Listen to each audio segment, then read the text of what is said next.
Welcome, everyone, to the Commentary Podcast. I am your host, Pat Brennan. Today on the podcast, we are going to be continuing our Christopher Nolan director series with Inception. It was released in 2010, and it is written and directed by Christopher Nolan. The film stars Leonardo DiCaprio, Ken Watanabe, Joseph Gordon-Levitt, Marion Cotillard, Elliot Page, Tom Hardy, Cillian Murphy, Tom Berenger, and Michael Caine. A thief who steals corporate secrets through the use of dream-sharing technology is given the inverse task of planting an idea into the mind of a CEO, but his tragic past may doom the project and his team to disaster. Joining me once again for the director series are my two co-hosts, Vikash Patel and Martin Padilla. I will drop all of their info once again in the episode description, so please give them a follow on all of their channels. They're fantastic, great friends, and yes, go give them a follow. Now, I'm going to be watching the 4K copy I have of Inception, but it is currently available to rent on Amazon for $3.79, on Apple TV for $4, and on Fandango at home for $4 as well.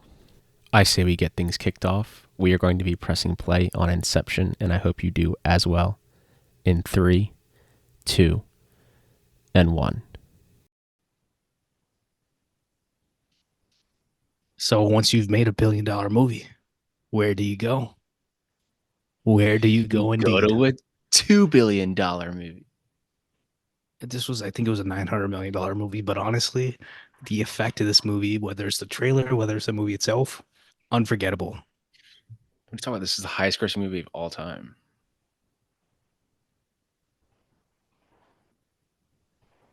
You know what I do like in movies is whenever you see them like kind of have a very specific look to that specific movie, like the opening title logos and stuff like that.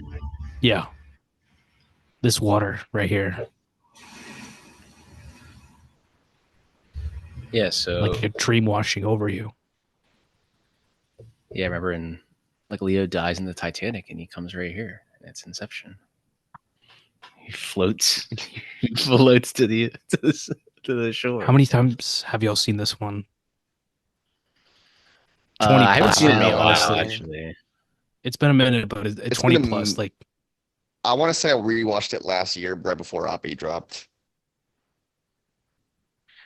Last time I showed it to Kat, like she had never seen it, but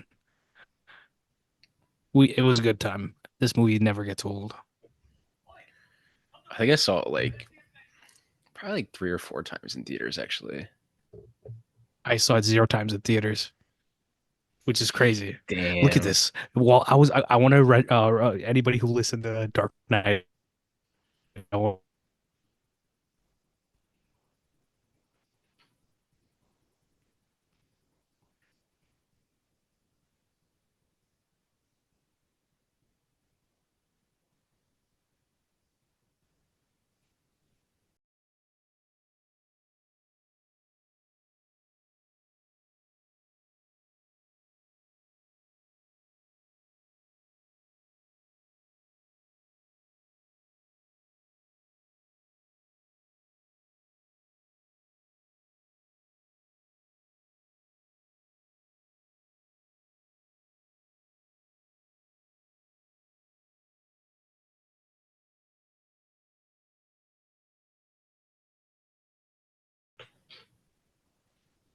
Some radical notions.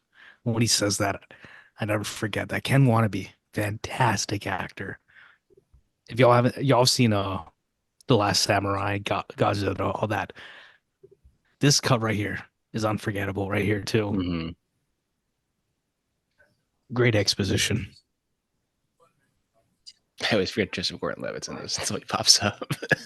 JGL, man. He's so good in this. Wasn't he just in the new Do you guys remember that movie he did that he directed and wrote himself and then also starred in? Don John? John. Yeah. Good movie. What the fuck was that about, bro? I remember nothing about that movie. It was about a good John, movie. Obviously. But yeah, he was in Axel F and he was really good at it. What was it? Beverly Hills Cop, the new one. Oh, he's in it? Mm-hmm. Yeah. going toe to toe with Eddie Murphy perfectly, honestly. Remember when he was in Angels in the Outfield with Matthew McConaughey? No way. Matthew McConaughey played center field. Apparently, I gotta watch that now. Matthew McConaughey played center field. That's crazy. He's This the is one peak like Nolan. he's the one where like the angel like carries him. That's McConaughey like being carried in like the replay. If you've ever seen the movie. I don't think I've watched that movie since I was like maybe like 8 or 9, and even then I don't remember like actively like enjoying it all that much. Have But I was y'all also like seen? 8 or 9, so Have y'all seen the making of this movie? The there's extras. a lot of. It's about 50 minutes. I've seen it probably 10 times. It is some of the best making of stuff I've ever seen, honestly. Highly, highly recommended to I'm pretty everybody. sure we may have already talked about it on this pod, like for the director series for Christopher Nolan specifically. But do you guys remember like whenever people thought that Tenet was going to be a sequel to this because of this Yeah. scene? Yeah. But this is still better And than what's his Tenet. face? The dude from yesterday is. This is a love letter to Tenet. You wanna chime in on that? Is that the same guy from yesterday in this? I don't. Is it? Vikash Patel, yeah. No. He's in Tenet though. That's his name. Yeah, I can't remember his name, but he's in Vikash Tenet, and Patel, yeah. because he's Himesh. of Indian descent, I think people thought that it was going to be like the same, like either scene or the same type of setting or something along those lines, because there was so much secrecy revolving around like the plot of Tenet as well. You know what's funny? Marion Cotillard and I think Elizabeth Debicki are his best cast women, but then Marion Cotillard in The Dark Knight Rises is one of his worst cast people ever. And she dies in I don't both think of them. she's bad with It's what not she's her fault. given. I just think it's her character is just very underdeveloped. Yep. Yeah, her death isn't very. I no. The problem is that every time they want to do a. Yeah. Okay. Yes, we'll talk about it next time. But like, Her death is the worst. Every time they try to have some sort of reveal like that, it's pointless. The new season of The Boys is just a recent example. I'm not going to give context, but they do a reveal kind of like, what they do in The Dark Knight Rises. They wait and they do a big reveal like, oh, she's actually this person. It works. Like it's actually this person. But it's like people already know this. People are gonna, think about this. There's no point of putting it in your narrative because there's no effect for it. It's like Star Trek Into Darkness. People are like, oh, is Benedict Cumberbatch playing Khan? Is he playing Khan? And then halfway through the movie, he's like, I am Khan. No name is Singh. And it's like, guys, we already knew it was him. Spectre with Christoph Waltz. Oh, is he Blofeld? Is he Blofeld? Yes, he was Blofeld. Like, ooh, where's my hot sauce? Oh yeah. It's almost like there's like whenever you set up the specific reveal to basically be only that reveal, it's like if you do anything else, it's just gonna piss off the audience. Like there's nothing smart behind it. That's why they should stop doing it because it's not smart. Okay, talking about the making of, this is all set, and I think it was Dias Hendricks who did the production design, and he's done Oscar level work throughout his career, but this is definitely some of my favorite work they've done.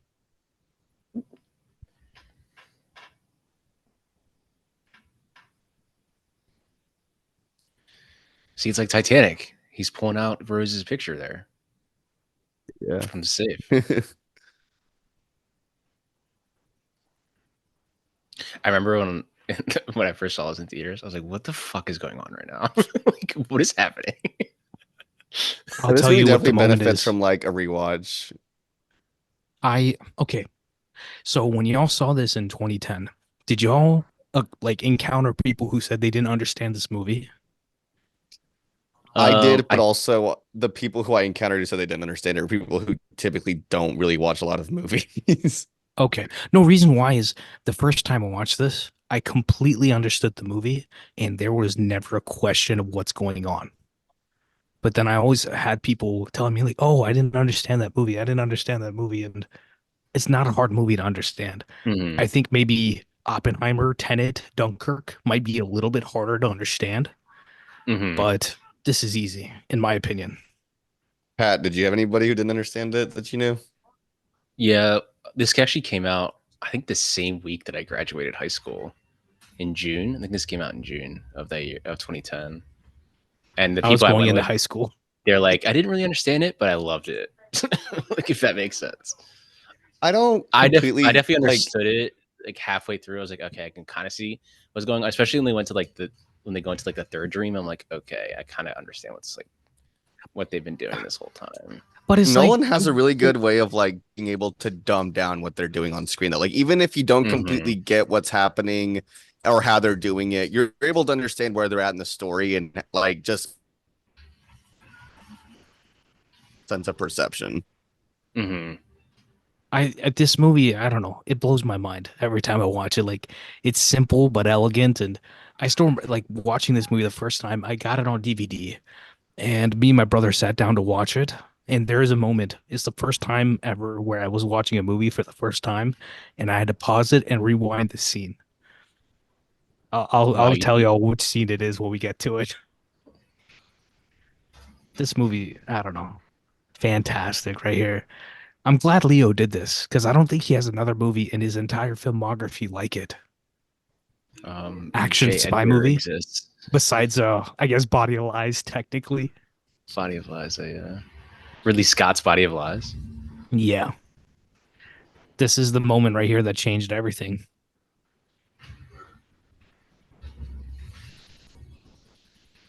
Give him Yeah, I the remember. kick. I think James Cameron was pissed because this was nominated for Best Picture, but Nolan wasn't nominated, and he was like, "Well, I guess the movie directed itself." Okay, y'all are gonna hate me for this. This is a 2010 movie. This is the best movie from 2010. Y'all can say all your love Decision arc, right? for the Social Network. That's fine with me, Social but Network this is right there, Vikash. suck Yeah. my Inception for me. 2010. We talking about the Best Picture? Obviously, There, is The King's Speech. Blue Valentine was Just because right it won there. Best Picture doesn't make it Best Picture. Tough. Look at Coda. Look at Green Book. Look at Crash. If I think I've Lil seen The Wayne King's Speech ripped once, and off I this owned it. scene, then it's King's iconic. Speech Like is actually pretty solid, low key. Tom It's not Hooper bad. needs It's to. just Tom Hooper, Joe Wright, like these pretty British solid. guys, they got away with so much. That guy did not like that car.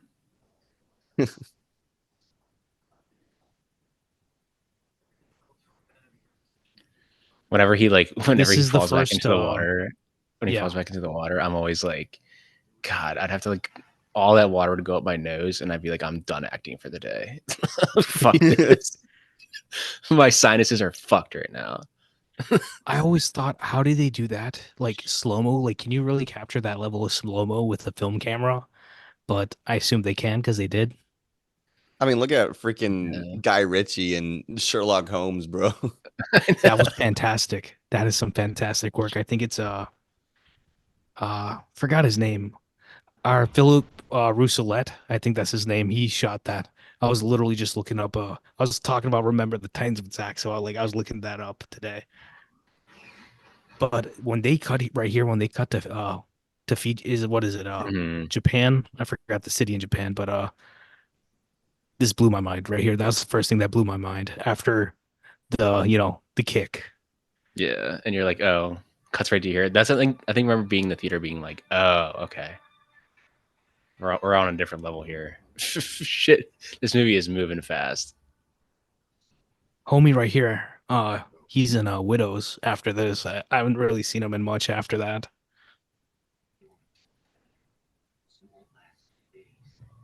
Oh yeah, this is the first a bunch of dudes in a suit type of Christopher Nolan movie. He was like, see what I'm wearing on set. This is what you're gonna be wearing. What I do like is that everybody has their own style. It feels Mm. distinct. No one has like, the same sort of suit worn. Like you can see that Arthur's tight and then Dom is, kind of loose with it, and then business suave is what Watanabe is doing. Hmm.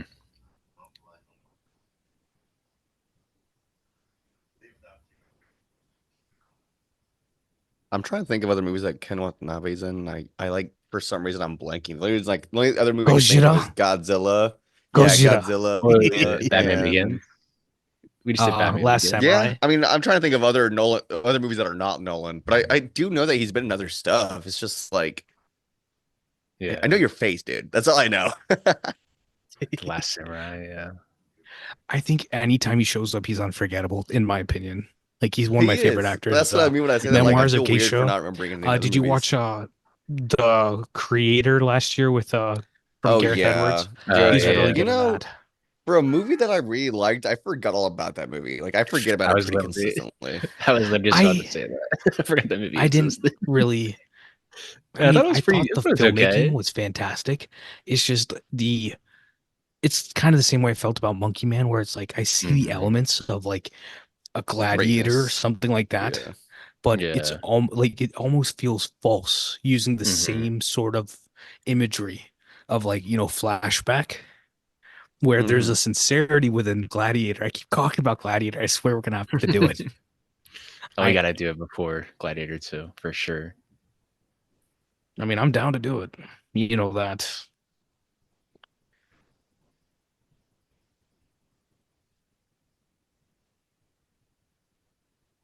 They got to do like an IMAX re-release of Gladiator, dude. If they don't, they're like burning money. I'm just I think glad they'll we're getting definitely re-release Inception. it in Interstellar. Yeah. Only took us like 3 years of campaigning for that. See, like I told you all, like they had a private screening here in IMAX, like 4x3 in April. And I remember I was there and I heard it and I was just like, I can't watch it today, but I know they're putting it out this year. I know they're putting it out this year. The context of this, him spinning the totem, like they don't really explain, you don't feel it the first time, but then you realize, like, wait, he's ready to blow off his head I at know. a moment's notice. And he feels no peace. And I think if you have to put his movies into one sentence, this one is about a guy trying to get home to his kids. Hmm. That's one of my favorite ones that he's done throughout his career. Because no one has confirmed the ending, right? Is that he's Uh, not Yeah. dreaming? Michael Caine said okay. that essentially any scene that he's in is real. So Mm. there's a book that came out and it's a bunch of lollygagging, a lot of uh But I know what book explanations you're and talking this and about. that. And they ultimately say that he is dreaming and that he never gets back to his kids. And I will never accept that. Never. He The does only, get the back to only, his kids. And if the only anybody thing else that's wants to like, be like sad about it, then that's on them. I don't want to be sad about this movie. I guess the only thing that can like throw you off a little bit, I do agree that he does get back and it is real, but The he always sees totem. this. It's the same image of the kids that he sees Yeah. there, and then when he goes back, it's the same shot, and they look exactly the same. That's the only reason why it could That's throw you just off a little bit. that's just no one being cheap. I don't know what else to Yeah, say. he's like, oh shit, we didn't shoot anything else, did we? Yeah, whatever. Just you just throw this in there. Okay. We're gonna shoot But I all think the that's the point. coverage It's of this it's one what you scene want and to that's throw it. people off. Yeah. Well, I guess someone also said like it's his wedding ring is like off or on during it or off. I forget what it is. If you watch his hand, you can tell when he's dreaming because the wedding ring's off right now, so he's not dreaming. And then when he's in the dreams, he has it on. I don't think Nolan and Leo are ever gonna work together again. I don't think Which is they surprising because I don't think they mesh together. That I say that, but there's certain elements to this movie that Leo actually helped Nolan with, like writing wise. Like no, like Leo was very invested in this movie, and I think he's always good at that. He's one of the few, I guess, lead actors who really has an eye for that sort of thing, and you should have an eye for it. yeah, there are a lot of actors that do. I think just some people don't realize that. Like some of these actors know how to do stuff too. They're not just there to read the lines. Like, And once in a while, you have like a Bradley Cooper who's like screw it, yeah, I'll just do it myself, and they do great work. yeah. It's you I have think like a and you have I like a think George Martin's Clooney, but yeah. you have like a I Clooney, but respect it's like him. he Ides knows of March, how he knows the filmmaking process. It's just sometimes his movies just Good Night and Good Luck, really good. good. Yeah. You know me, I'm And a like very big journalism guy. yeah. And like the Boys in the Boat I watched, it's like it's again, like I had It's tweeted fine. today. The other day. Yeah, No, it's fine. no It's offense fine. to George Clooney, but it's like he doesn't make compelling movies. Like No, the stories it's fine. He they don't stars feel in compelling compelling. movies. He stars in Yes, that's compelling true. movies. But I don't think his What prowess about, didn't he do is Up in the Air? I mean, I know it won Best no, Picture, but that's even then, it's not Reitman. really like that Reitman. strong. Jason Reitman made that. But I'm saying Ides of Oh March and yeah, you're Good Night right. and Good I don't know Luck why I are thought he both good. directed it. I I remember mean, Leatherheads was coming I feel out. like he probably basically did kind of co-direct Up in the Air, but that's just me. Because I think he produced it too. I wouldn't be surprised if he helped on Descendants also. I'm a big Up in the Air stan. So I remember really liking it when I saw it, but I have not gone back to rewatch it since I was in high school. whenever I travel I on a plane, I always watch Up in the Air. I don't know why. Really? Up in the Air and Catch Me If You Can, I always watch. One time I was watching, Mr. I forgot what it Cobb. was. Oh, here we go.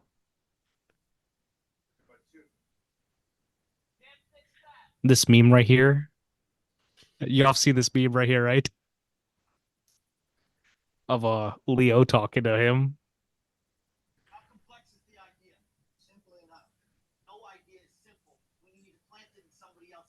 I feel like Leo has never like changed his hair for like a movie. Yes, he Besides Yeah. has. like Maybe The Revenant, but even then it's probably like a like wig. Yeah. No, he really did that.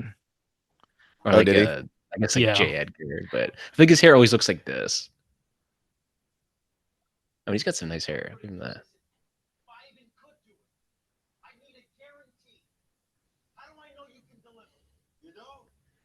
You know. This guy right here, bro.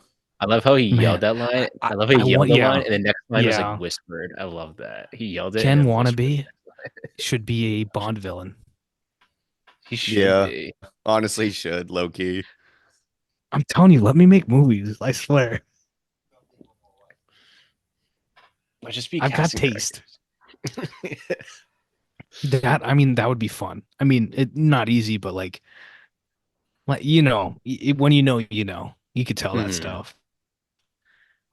This looks very reminiscent of Batman Begins when Yeah. he comes back from being dead. He's talking to Alfred. Right. There's a lot more yellow in Yeah. those shots, I remember, but this is pretty solid too. Mhm. It's probably the same damn plane. He probably just had it on retainer. He's like, yo, was that one? Was the one we used? Oh yeah, it's over here. He's All got right. this. He's got it in his backyard. I use that for my Out plane of shot. context, this I the love city low this. key looks like it's from like Mission Impossible. No, but I love that they don't like there's no parish like Eiffel Tower shot.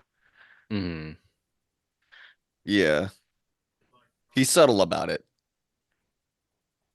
And I love what is it?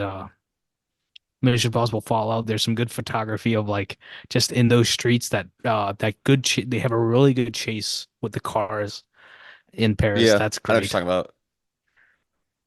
One of my favorite scenes of the last 10 There've been years. some good. There are really good chase scenes in Fallout and Dead Reckoning. It feels like Oh yeah, what those fantastic movies excel work. at, really.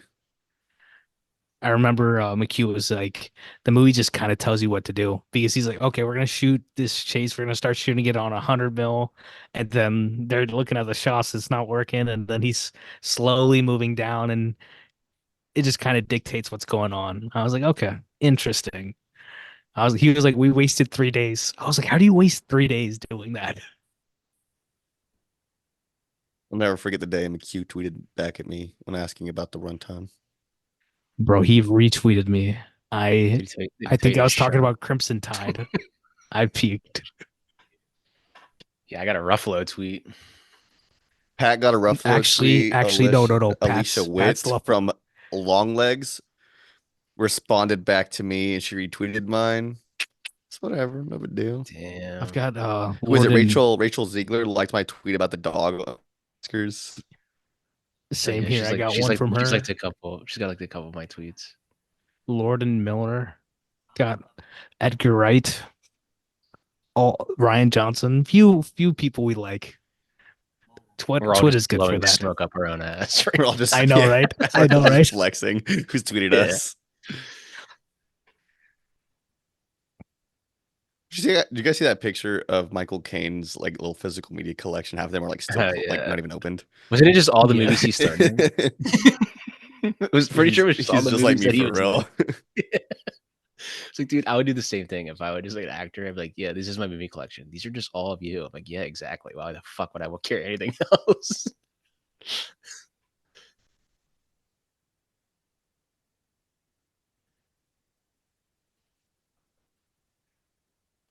Do you I guys think like how we'll he ever brings them in see a for a cut of lot. this movie where Y'all, so they for this, what's what I'm looking real for? quick, this Interstellar, kind of Dunkirk and Tenet, he brings in Michael Caine for exposition. Mm-hmm. That's kind of his job. But He just comes. exposition works when it's like from an old British man. Like you're like, okay, I'm on board. Remember like Anthony Hopkins in was it Transformers, whatever the fifth one, whatever it was? Yeah, the fifth Like one. his entire character is just explaining exposition. And you're like, okay, I mean Anthony Hopkins saying it, I guess is kind of cool, but whatever. Like There's a couple of scenes in that where I'm like, okay, this was worth price of admission just because of Anthony Hopkins just, yeah. being in there. Yeah. He's like, whatever, I got paid. I don't give a shit. Like, The Do you work guys ever he's think doing we'll get a cut now, of I'm this where just, they credit Elliot Page? I was just I about don't to know. say that. Like, you think if they like re-release this, would they say Elliot Page? I feel like they should. They just did it should. recently with the Wachowskis for Bound. Yeah, The they sisters, should. because they went from being, Wachowski sisters, yeah, like they went it's from one of being the rare instances. to brothers to siblings to sisters, which I'm Mhm. all good with. And I think, wait, Pat, how are you on Revolutions? I mean, wait, is it Revolutions 4? Which one? 4 Resurrections? No. Yeah. Oh, I love Resurrections is Resurrection. 4.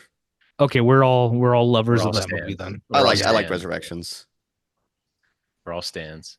What that movie stands for is fantastic. High This is key the though, scene. like it's one of the only rare instances where I feel like fans and people of physical media like actually embrace the fact that they change something just to reflect like how things are differently rather than like using a dead name. Mm-hmm. Yeah. I don't know. I feel like you don't see that a lot even. Like I think it's the only movie I can really think of where they've changed either like a name or something that to reflect how the director like sees Gender himself now, I identity. guess. Yeah. Mm-hmm. Gender identity, yes, that's a better way of saying it. Like how they identify now. Yeah, I guess if like you were to re-release this, would like no one reach out and be like, "Do you want me to change your name?"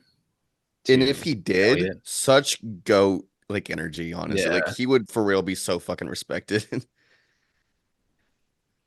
I feel like he would just do it. I mean, I think I Elliot's would, I would good just, with I it. would just, I would just do it too. I'd be like, so they are And now. Elliot Elliot to now. this point was doing great work. We were just talking about Reitman. Yeah. Juno, fantastic work. Yeah.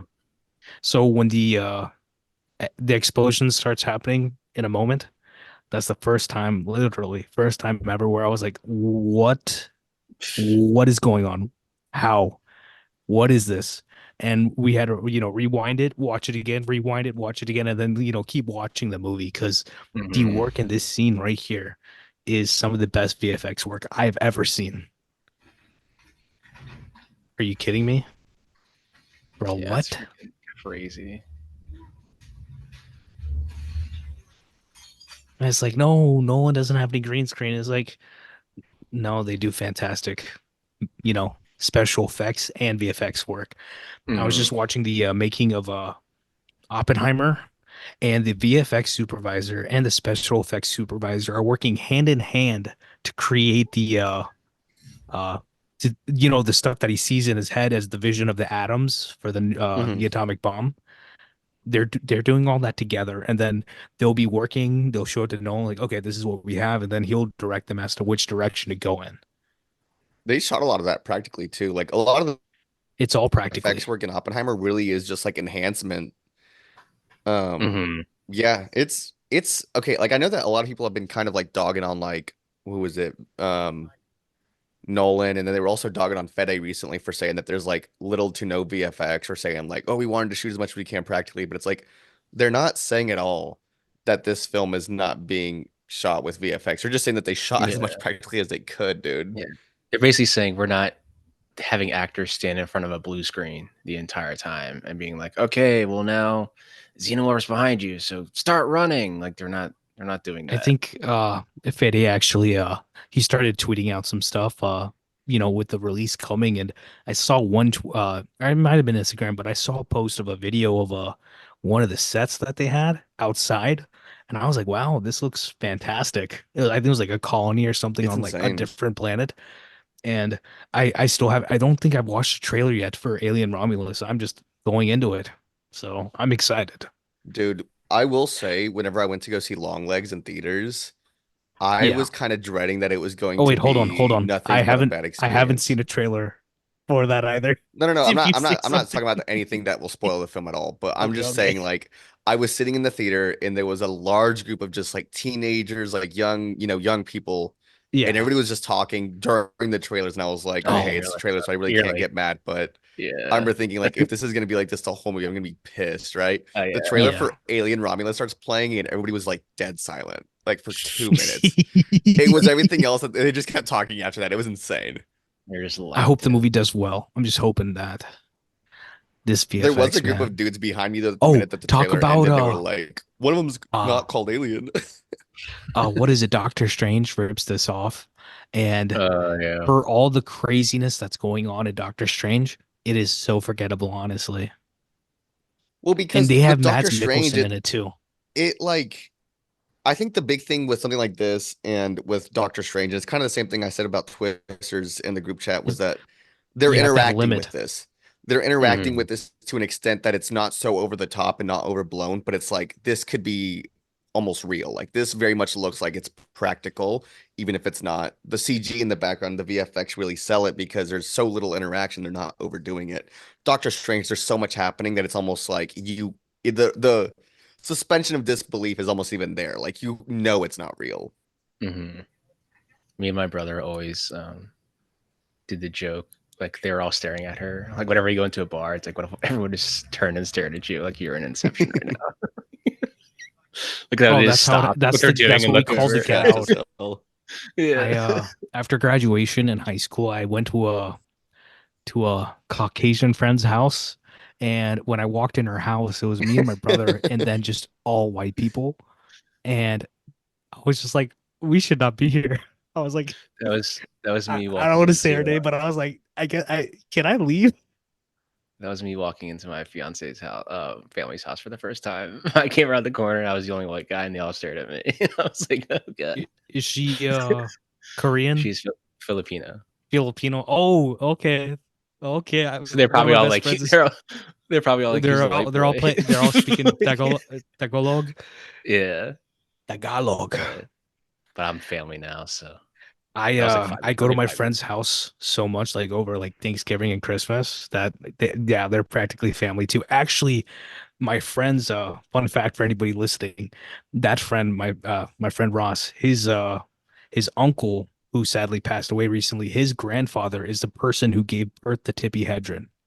Or not gave birth, but like he was the doctor who like, you know, that delivered Tippi Hedren.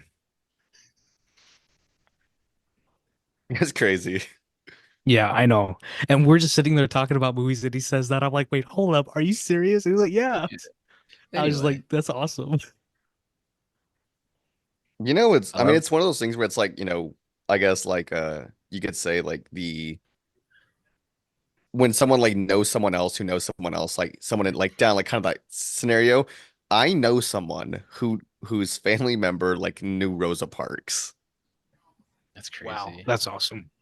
Not only that, but someone in his family was married with the wedding officiated by Martin Luther King Jr. Atlanta, Alabama area. I That's believe crazy. that I the never think seen person there. that it was like a grandmother or something, but it was an Alabama area and they Okay. relocated to Atlanta, I believe. Yeah, makes sense. This scene right here, horrifying right here. Yeah, but she comes up and stabs her. It's freaking. But I love the how like obviously even they're dressed like they're all muted because they're trying to blend in, but Elliot Page's character is like bright red, like she's just like just Sticking out. sprawling, just sticking out. Everyone's looking at her because It's interesting because, like I already said before, Nolan is colorblind to red. I was rewatching I'm sure Tenet that he's and probably had people tell him that it like stands out. yeah, or they're but like fucking Tenet was the only movie where he's used red prominently because it's too like the Warner Brothers logo at the beginning is red also because it's Mhm. telling you that the movie is going forward in time and not in reverse. Yeah, dude. I know that people kind of meme Tenet to an extent with it being Bro, kind of like the I'm telling most, you, I think, the universally like hated Nolan film from a lot of people. yeah. But I rock with it, dude. I rock with it. The No, first time I I watched it, I literally didn't love it, but I've it gone back went and watched it. from It's so cool. it went from a 7 out of 10 to a 9 out of 10 now in my book. I don't think it might go higher and it might not because if I compare it to this, like this is stone cold 5 out of 5 movie right here for me with when it comes to there he Inception. is. There he We is. need to get Tom Hardy to work with Nolan again. Eames, my man, Eames. There he is. I just Yet got again, done. another hit. Look at his suit. Like, look at what he's wearing. I just got done rewatching Band of Brothers again. Tom Hardy's first thing comes in the very end, last 2 episodes. Very first project, Band of Brothers. With a young Michael Fassbender and a young James McAvoy. Yeah, my dudes.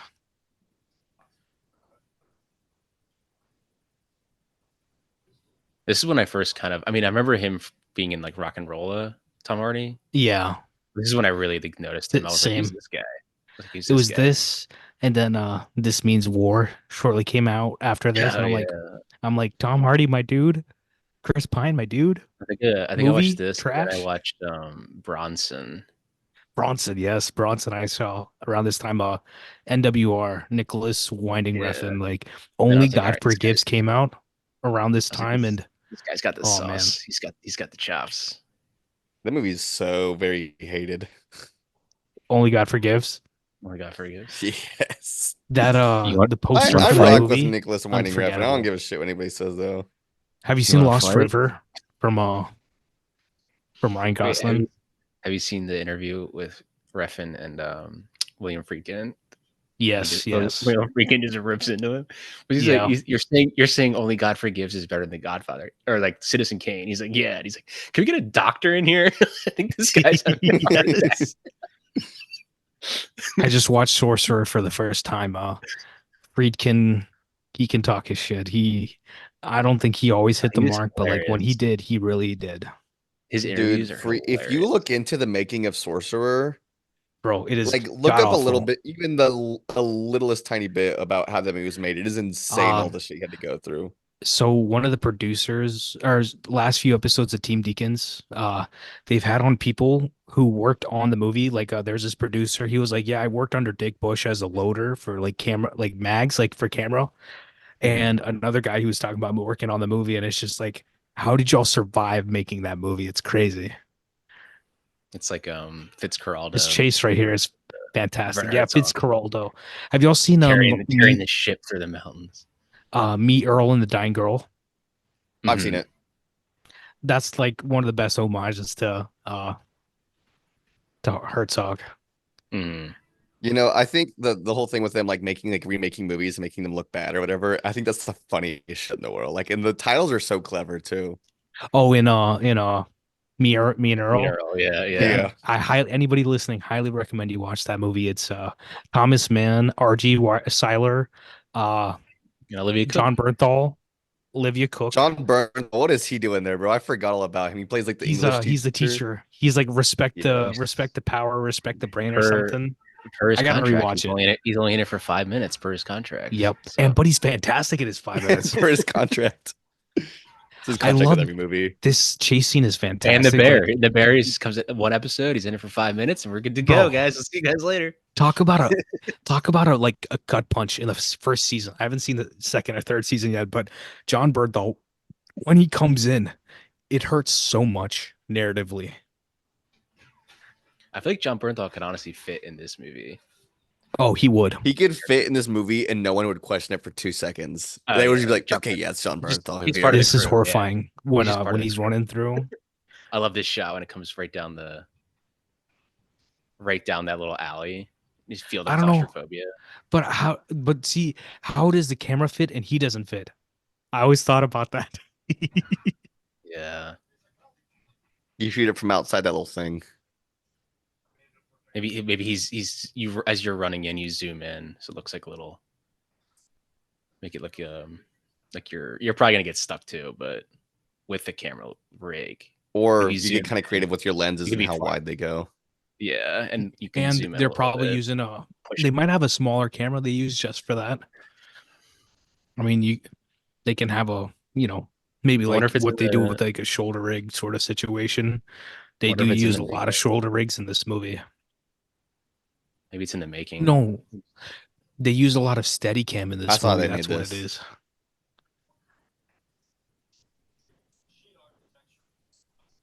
Have you guys seen Paprika?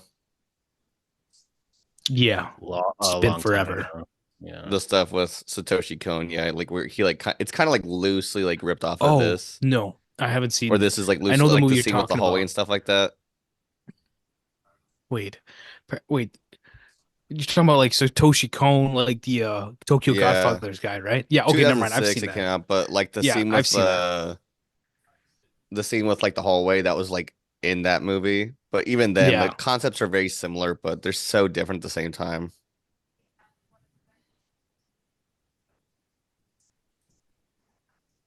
I feel like even here he's like more muted. It blends in. Yeah. They're, And they're she all looking sticks at out. her. Yeah. Because she's always asking the questions. But that's what you need for the exposition. Yeah. Well, you gotta explain it to the audience too. Like this is when like I remember when I was in film school, they were like, never write down exposition. It's like, I mean, you have to sometimes. Like you can't just not write exposition. Like it can work if you do it correctly. Exactly. I Like think this is You have Nolan characters does like that. this you're where explaining it's like to a her new and the character audience. into a Yeah. The audience needs to know what's going Yeah. on too. Especially a concept like this. Like you're not gonna be like I think that's probably why people were thrown off in Tenet a little bit. And Tenet needs more rewatches. I think Well, Interstellar has a lot of also yeah. the Go ahead. thing with Tenet though is that I'm pretty sure I watched the movie with the commentary at one point and I can't remember how he mentioned it, but he essentially said that if he said that there was a version of the movie where they had explained how the technology of like time inversion worked with like the turnstiles, and he said that every time they watched it, they felt like it slowed down the story or it slowed down or people didn't really respond to it dumbed very well. down. So he Yeah. said that if they took too much long to explain it, then the audience would get more confused. But Yeah. if you took out all the explanation for it and just kind of visually showed them where they're at, that it's a lot more engaging. And that even if you don't know what's going on or how it's happening, you understand where the story is at in terms of like linear storytelling. So I get it, but yeah, he said that essentially he thought it would slow it down. Now I Yeah, gotta watch it again. with the commentary. After you watch ours when we do it, obviously. Because we're gonna be smarter than Nolan. Nolan doesn't know what he's doing. I know what I'm doing. Nah, let me call Mike. Right, he doesn't know what Flanagan. he's doing. He just fucking wrote that movie. Yeah. Yeah, he doesn't know. I know. I'm acting like everyone on film Twitter and Letterbox. Oh yeah, this guy, he was in Avatar, and I was like, brown guy in Avatar. Oh my god! I was like, brown guy in Inception. That's how it feels like to see one of us. It's so rare. You know, they should have way more roles. Nolan's done a good job. He had Dimple Kapadia in Tenet, the lady who's playing like the Emerald. Mm-hmm. I got a good story for that. I'll tell y'all when we do Tenet. And he had as my fiance They says, cut him out of Baby Denzel. Avatar 2 quite a bit, unfortunately. Nature of the movie. This right here, this scene right here, unforgettable because what the guy says is like, "Who are you to judge them?" And I'm like, I always find myself like almost like like reciting that line, like saying that line a lot of my life.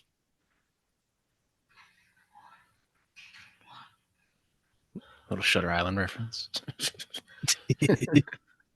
Same year as this, right? Yeah. I'm gonna say 2010, yeah. Good year for Leo.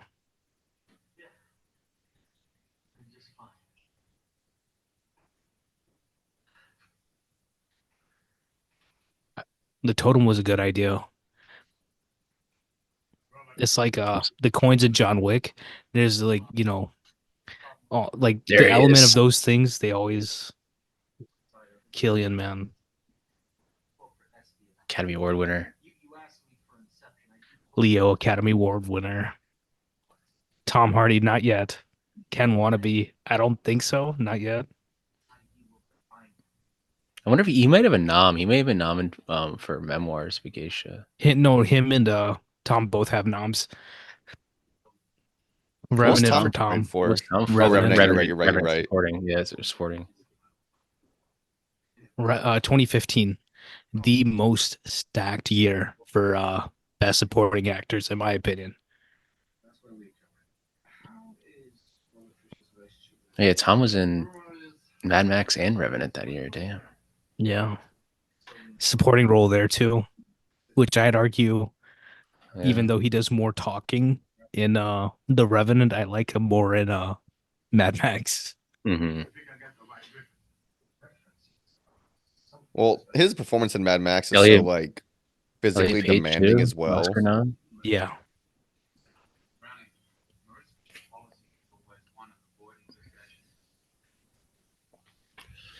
Tom Berenger. I still only know this guy from this movie. Like I'll go back and like see him in a random movie. I'm like, I did He's not in, know who this dude He's in was. Platoon. Yeah, yeah. Then he made like a No one's good about sniper taking these series. character actors. Mm-hmm. And He this was pretty fellow big right in the here, 80s though. He's pretty big in the 80s. he was in The Town also, right? Year before this, playing the Oh yeah, the the boss. dad. Yeah, he's a big time character actor. Yeah, he passed away, I think, after this, if I remember right. Oh, Killian, Academy Award winner.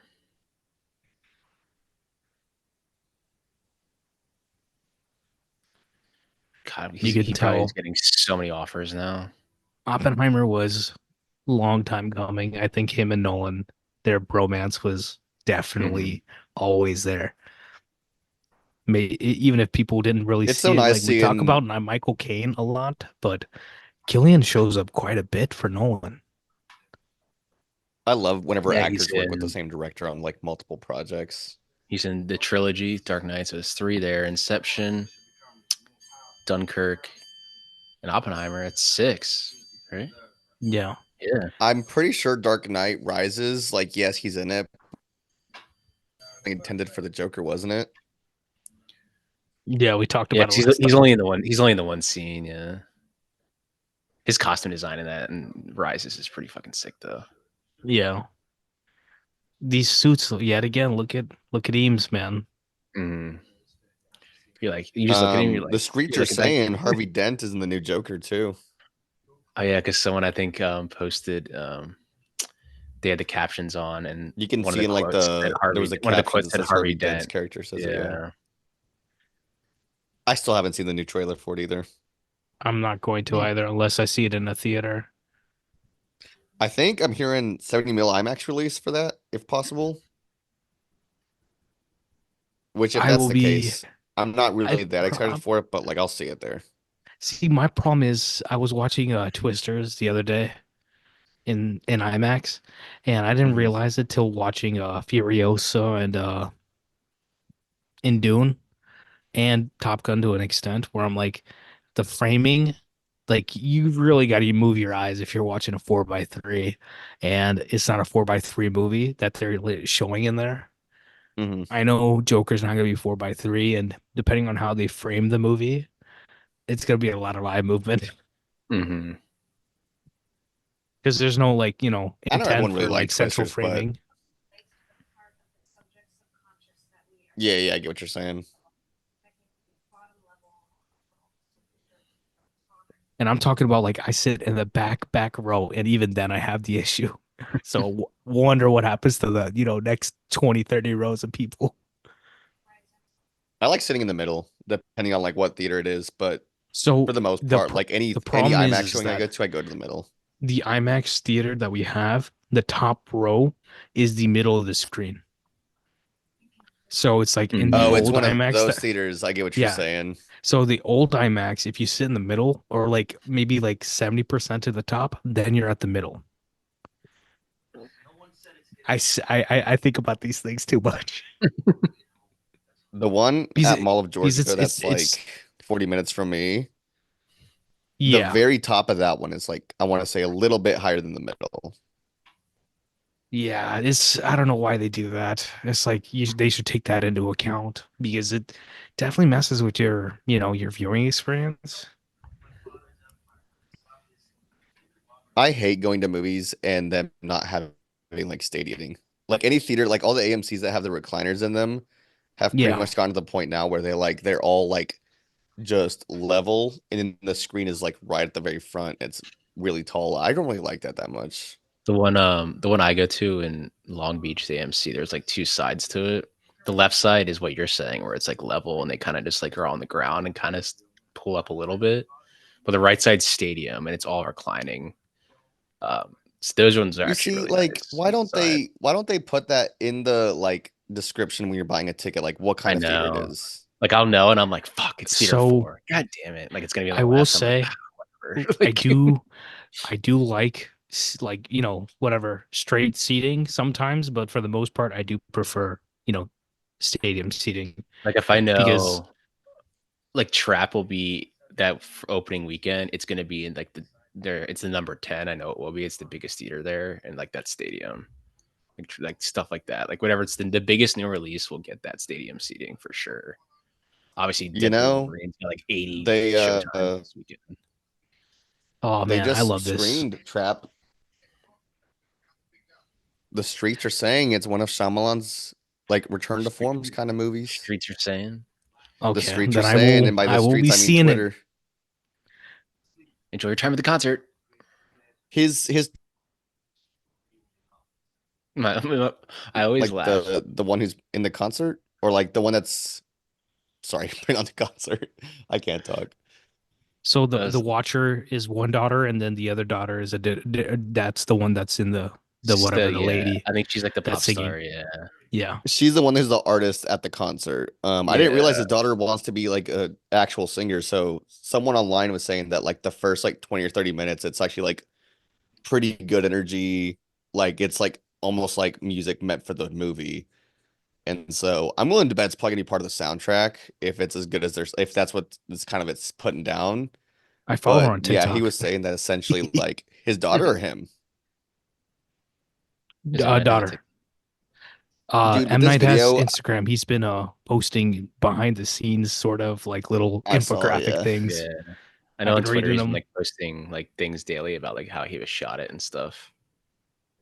Did Sharon His Blanche shoot career, like this? going back and watching everything. Do I mean, what? I mean, I respect the hell out of him. It's just, I mean, some of his stuff just doesn't work, and a lot of his dialogue doesn't work at all, honestly. That's why He's a I bold respect dude. him, He but I but is. don't you always respect agree with him. him. Yeah, it's Bro, just some of the stuff just doesn't The work. I oh, get it. Village is I pretty forgot who solid. I shot know this it's a lot of movie. shit though. He got Sayambu uh Mudiprom. I can't say this man's name. He's the guy who The guy shot who like shot "Call Me by Your Name," right? yeah, all of Luca Guadagnino's stuff. Yeah. Well, after I And Oh, think I know what also you're after he talking some about. watched Yeah. Memoria. He's after he all calling by watched your "Call Me by Your name. Name," yeah, I think he said after he watched that, he's like, Yeah. I gotta work with this guy. I gotta work with this guy. Call Me by Your Name is so lushly shot. I think the work that he had visually on that movie is rivaling Spielberg, in my opinion. Like what Luca and him did on that movie. It's rare to say that for me. There's just a lot of great hair in this movie. Everyone's got that slicked back look. Like, A lot of damn. great hair, a lot of great suits. Like I'm looking at everybody's clothes, and this needed a costume design, like a nomination. Best line of this movie. I bought the airline. Yeah. How about the airline? The blocking in this is also really well done. Like all the lines behind that shot with them. Mm-hmm. Yeah, it's very intentional, and it's done to where you see it looks cool, but it never feels like it's uh out of place. Because some Mm-hmm. blocking, it doesn't feel right. There's some blocking I feel like in a lot of modern movies. Modern So blocking obviously like has been CG. that's my problem is like yeah, people don't it's just it feels like I think the problem is people don't take enough time, like Everything enough just looks flat intention in Yeah. with what movies they do. now. Like you have your two, three subjects in like the frame, right? And then everything in the back, it's just like, okay, we'll fix it in post. But it's like there is no accounting for the fact that like you have something that looks a lot more, I guess you could say, in frame than it really is, where you have things that you can interact with. So like, I mean, Greg Fraser shooting the Batman, they did use the volume, but they had I like I was intentionally literally thinking put about things that him. were, yeah, like the volume. That's a great No, but example of even like then, but it's like there's a subjectivity to the way that movie is shot that is like extremely commendable. And you don't even get that level of bold subjectivity in movies in a sense It's anymore. terrifying. No, I, I, yeah, I I get what I you're get what you're saying there. saying, 'Cause, but like, gosh. I've actually noticed too a lot recently. Whenever they interview like just actors and they'll talk about the rehearsal process, I noticed a lot of it has shifted to we actually didn't really rehearse that much. Like, we kind of just Yeah. went and did it, and you're just like, maybe that's why you notice how the blocking isn't as good anymore because they're not really I want y'all rehearsing. to It's just listen to they're setting up for CGI shots essentially. Daniel Kaluuya on Team Deacons. Y'all got to listen to him because he talks about all that. Like they really go in depth without like process with that, Hmm. and there's a need for it. Even Linklater, he was on Light the Fuse podcast talking about School of Rock more than Hitman, but he was talking about rehearsing and before trilogy, and the rehearsal matters for him. And he's like, Hmm. even if they don't want to rehearse, I will trick them into rehearsing just because we need it, and it's gonna make the movie Yeah. better in his opinion. And they can figure out certain things. And other Ethan Hawke's talking about the same podcast. He's talking about rehearsing and how they can find things and maybe take risks and try to push things forward, even if they Hmm. don't work, just so they're not wasting time on the day. But then again, I there are think it also directors who helps like with to waste pacing time on the too. day. That's Hmm. Like true. the pacing of the film can really be changed a lot by like how much energy you're seeing the actors give. Because if they're Yeah. just standing there not doing shit and they're all 5 feet apart, it's just like, okay, none of these actors are playing in the same room. They were all on a green Yeah. screen. All the energy there is just like non-existent. Like it doesn't even feel like they're Uh, in the same room.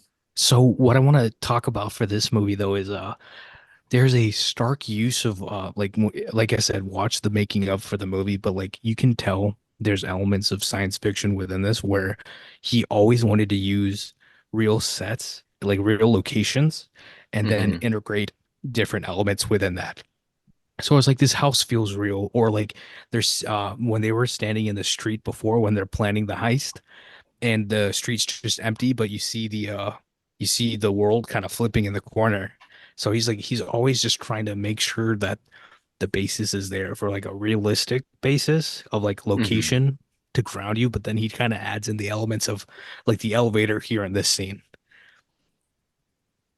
I think Wes Anderson does that a lot of like not necessarily science fiction, but like the shots where like they're sitting in the train, but the train is not even like real. And he'll have Hmm. kind of Oh, I know shots what you're kind of talking about. framed Like like yeah, that. shit like that. Yeah. He does it quite a bit, but no one does it. But it's like, 100, $200 million movie. Yeah. I mean, Wes Anderson moves his camera like I an mean, that shot elevator. in Oppenheimer where they're sitting in the train too is kind of similar. It was just a Yeah, booth that they were sitting when in. it's him and Damon in the train. Hmm. Yeah, you're right. This whole is like a science fiction element. Each floor is like a different. It's like But it's like a this Twilight Zone kind of thing. exactly, but it's like the inner, but it all feels real. There's no Mm-hmm. in my head. There's no pause about like, oh, how do they do this? It just Because you're works. like, yeah, like you said, it's like because it's like a real set. So you're just like you go to the next set. It all looks real. There's only one shot in this movie that doesn't The look way they good. shoot it is so like they shoot it in such an intentional way where like it doesn't break the illusion whatsoever. Mm-hmm. Dude, she's And I, terrifying in this movie. Like Mary oh Cotillard. yeah, Her facial she. expressions, I'm like, oh my god, can you stop looking at me like that? Jesus Christ. I mean, I kind of like it. I mean, this is a stacked. I mean, she already had an Oscar at this point. Who This did? is stacked. Marion Cotillard. Oh yeah, She I won. forgot. She won for La Vie en Rose, I believe. What movie? I'm thinking about another movie she was nominated for.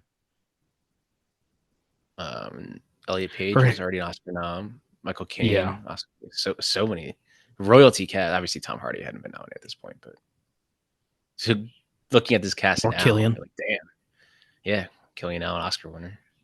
Leo now an Oscar winner, which Leo should have won way before The Revenant, but it's a different conversation. I think you should have won for Wolf of Wall Street. I think Wall Street, Martin. I think you've seen more Tarkovsky than I Aviator. have. What are your all's thoughts on The Revenant? I rock with it. It's a good I movie. I didn't rewatch it, but I remember when I saw it, I liked it a lot. I I probably think haven't it's seen good, it but not in great. 8 years. Seen it in like 8 years. I remember liking it a lot in theaters, but I haven't really seen it. I did too. It Honestly, was really the since. last time I watched it. I'll be honest. I have I the Blu-ray. I just honestly haven't seen it since theaters, but I I own the had Blu-ray. to I had to force myself to go see it. I remember it was just like the worst time at it's just in college.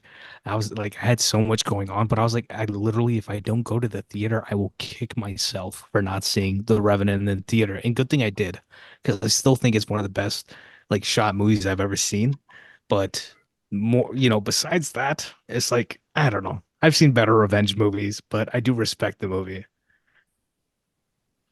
Yeah, I mean Leo Wolf of Wall Street. Yeah, I think he should have won for Well, that, yeah, Wolf was a better and the performance. Aviator. I think the Aviator too. He should have probably won for that. My joke is at the end of The Revenant, he looks at the camera at the end.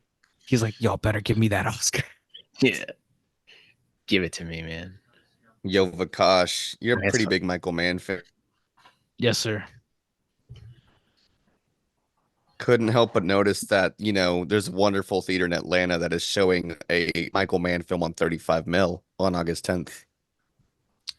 Is it one that Bro, it is? ain't gonna happen. I wish I wait. What movie is it? What movie is it Did though? he? It is did actually he- okay. So they're doing Thief, and Collateral on 35. Jeez, damn. Yo, can I come? I'll fly They got out to Heat I know, playing right? too, but no 35. Yeah, fly in, dude. Because should. Collateral. I say that as like there's so many theaters that play 35 millimeter around LA. Come No. fly to LA. DeFi was You literally guys just gotta throwing come it around to. You yesterday. guys got to come to New Beverly though when you come out. You guys got to come to New Beverly. Oh, 100%. We're going to the New Beverly. Whatever they're playing, we're watching that. Dude, their schedules are. They're also showing you Plaza. look at At their the Plaza, their they're showing the schedules, Lord of and the you're Rings just like, trilogy on 35. I saw it. I think you said that to us. Yeah. Yeah, the entire trilogy on 35, dude. That's crazy. Extended for the first two as well. Interesting. Yeah. I saw that too. Yeah.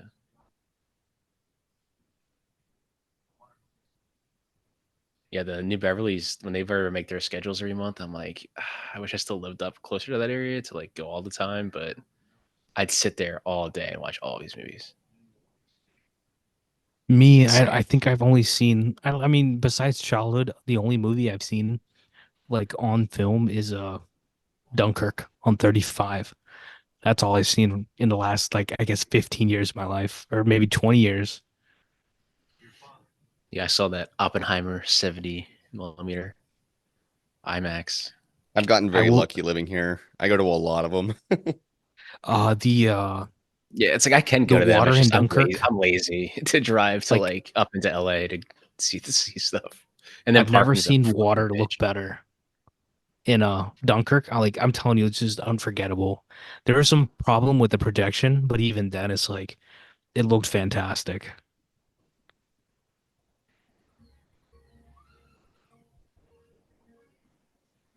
For Oh, some they're reason, showing the that shot too. Like, the shot of her like closing the curtain and like pulling the case out for some random reason, I always just it's so random. I think of Air Force One when they take over the plane. I Wolfgang don't know Peterson, why. Gary I just Oldman, think of Harrison Ford, I just think of Gary classic Oldman movie. like running up, being like kind of running up to take the guns. Yeah, I think such a her Get the off my button that they plane! use for such a '90s movie. Such a '90s movie. the button they use to like go to sleep is so weird looking to me. It looks like I I don't know. even I know feel what to like if call that. I feel like I would like They look like I would press pasties. it. I would press it and be like, wait, did I press it? Did I go like? Is it Yeah, like it would bother me.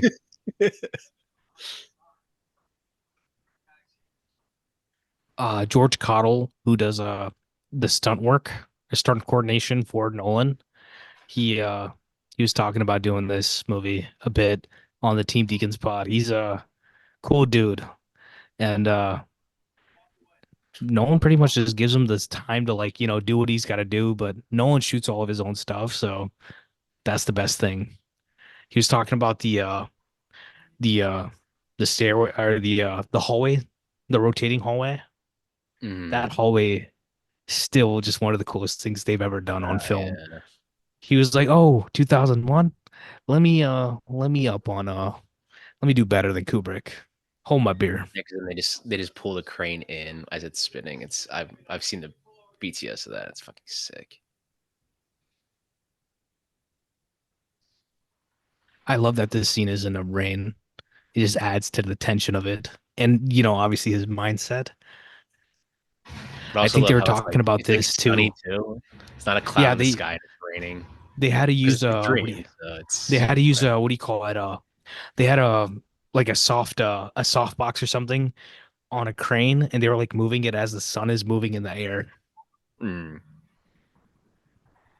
You know what I love about like when the train's coming down the street there of any movies, like when you see like car accidents or like this guy like a transformer's about to run over 18 cars.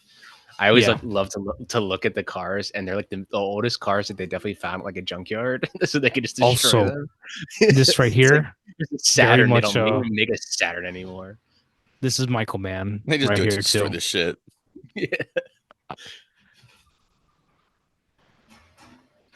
This is awesome, Michael man. Mann's next film is in Heat 2, no? His next film. Yeah.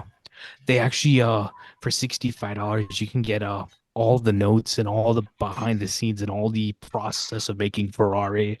And I was like, if it was for a different movie, I probably would buy it.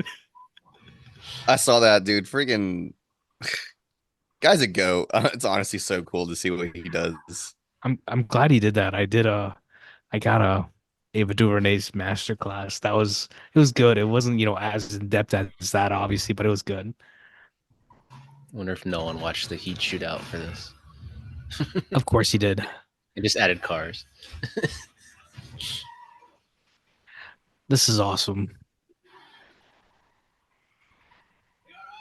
As soon as I get in this dream, it's almost exactly an hour in, and the tension never lets up after this. Not that the first hour is bad or anything, but like it's just even more intense. Right there, like right now, it's like now you have the tension, like oh shit, he got hit. Like And they've we still have only to go been down like inside for like 5 minutes. yeah, Like we still have to go down like two more everything they dreams. wanted to do has gone wrong. Yeah. And I always say it, whatever the writing thing of like if it can go wrong, it must go wrong. Like you need to let it go Mhm. wrong. And this is Nolan doing that in the best way possible because the tension does not let up. Yet again, everybody's close. Fantastic. Another Leo contract here. I have to yell. Let me yell. I have to scream at least once. But I mean, I like it. I mean, you need that intensity. Mhm. Imagine, what's going to be awesome, right? The PTA movie. Imagine Hell him yeah. Oh, yelling I'm in I'm that. so ready for that, bro. That doesn't August come is out till apparently the like dating for the movie, but I think they're going to push it. next year. Yeah, next year. August 25th, That's why I was 25. surprised But when I saw that Dylan was coming out this year. I was like, this studio must fucking yeah, love it. I'm surprised what the turnaround is like, post They and then, filtered just finished filming last week. I'm about to yeah. The see Dylan Mangled. movie? Yeah, I'm about to see Mangled on the lot again. Maybe I'll see Timmy doing some ADR sessions. Timmy T, Timmy T, Timmy T. I'll take a photo of his parking spot and send it to you guys. I will leave him a podcast. Like, I've got some notes Yeah, for him. I've he'll still not respond back. seen He'll Florence respond back. Pugh in anywhere in Atlanta, but I did see freaking I guess she's at. Josh I think she's at Brolin. Comic Con this weekend. Oh yeah, you're probably right. I just know that they're shooting Thunderbolt. was it Thunderbolt down here or Yeah, they're still filming Thunderbolts? that. I think they've been filming that for like a year. They started shooting it pretty recently, I want to say. She was here like April, maybe April or May is when I think I saw a video of her in Atlanta and I was like, oh, so she's here then now. But Josh Brolin, dude, saw him in traffic, was wearing It's, some kind of strange. This is gonna be a good movie, I think. He's shooting Zach Krieger's next movie in hmm Atlanta. They just wrapped this Friday because I know someone Yeah. who, yeah, y'all know. I know someone who was working on that one. there'll be some Josh Brolin. I think it's a He $40 he million budget 100% on knew that that I one. saw him too, which is crazy. That was me with James Mangold when I was on the lot. We made eye contact, and I looked at him again, and he was like, "This kid definitely fucking knows who I am." Like, I mean, Well, it's like, I think with Josh, James. he's an actor, so it's like you definitely have to like know his Yeah, face pretty well. But I was in traffic and I looked to my left, just like waiting to like, go kind of mind my business. And I like did a double take. I was like, oh shit, is that him? And then I looked again and he like covered his face with his hand. And I was like, oh, he knows I saw him. you should have pointed The at him problem and is yelled the Goonies. Waved some at people him, aren't like chill. honked at him or something. Yeah, and yelled, "You're in the Goonies," and then drive away. People don't have any chill. You're in That's the the problem. Goonies. That's so I know. good. I'd be like, Jonah Hex.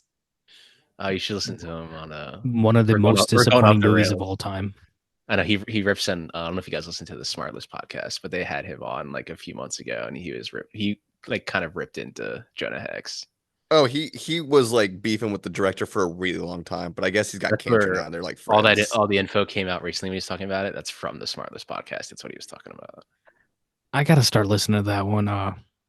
It's pretty Think good. Like they'll get some people on there, and they'll like even they'll like rip into people. And you're like, oh, okay. They're as like, oh, long as the okay. conversation's good, like I It's pretty good. I used to mean, listen to sometimes Bill they just rip Simmons. into each other, and you're like, like That's fine, like as long as it's good. I mean, like Bill Simmons, like he had on like Michael Mann for like Heat, and it was like you have this guy in front of you and you're asking him like the most softball stupid questions possible. what's your I favorite literally I had to player? stop listening.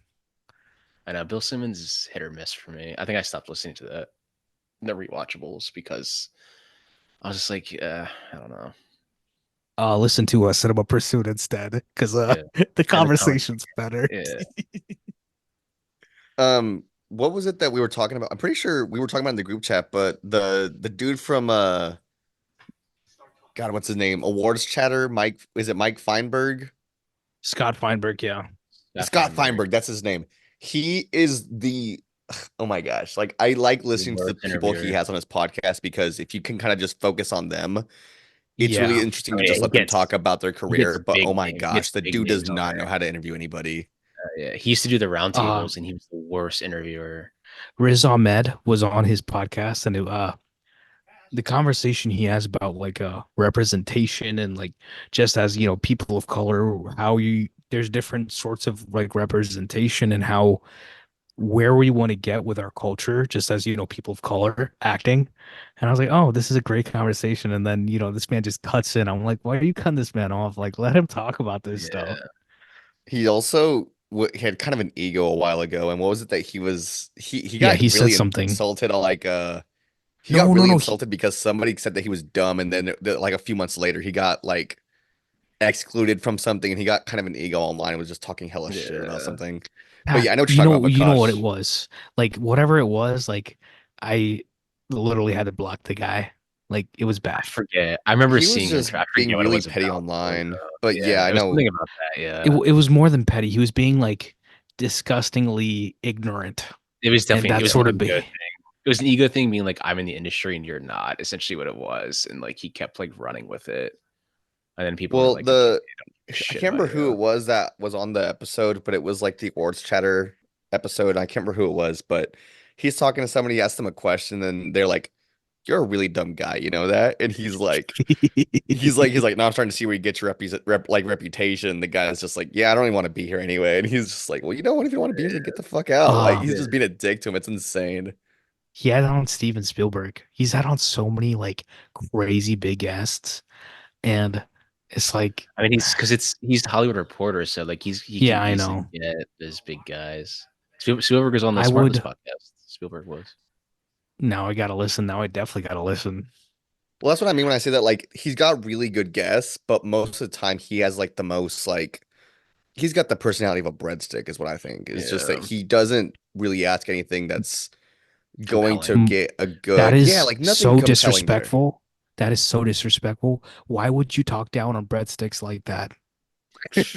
I can't Have you ever believe you, been Brad. to the Olive Garden? At least a breadstick has flavor, right? A For the breadstick will most bring me part. happiness.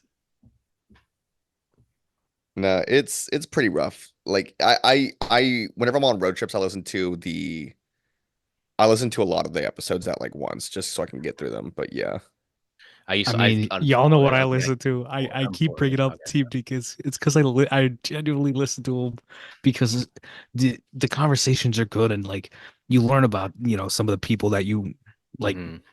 They do great work and you might not be you never know where these people come from. It's a very interesting thing of like how people end up where they are and how great they are at their jobs.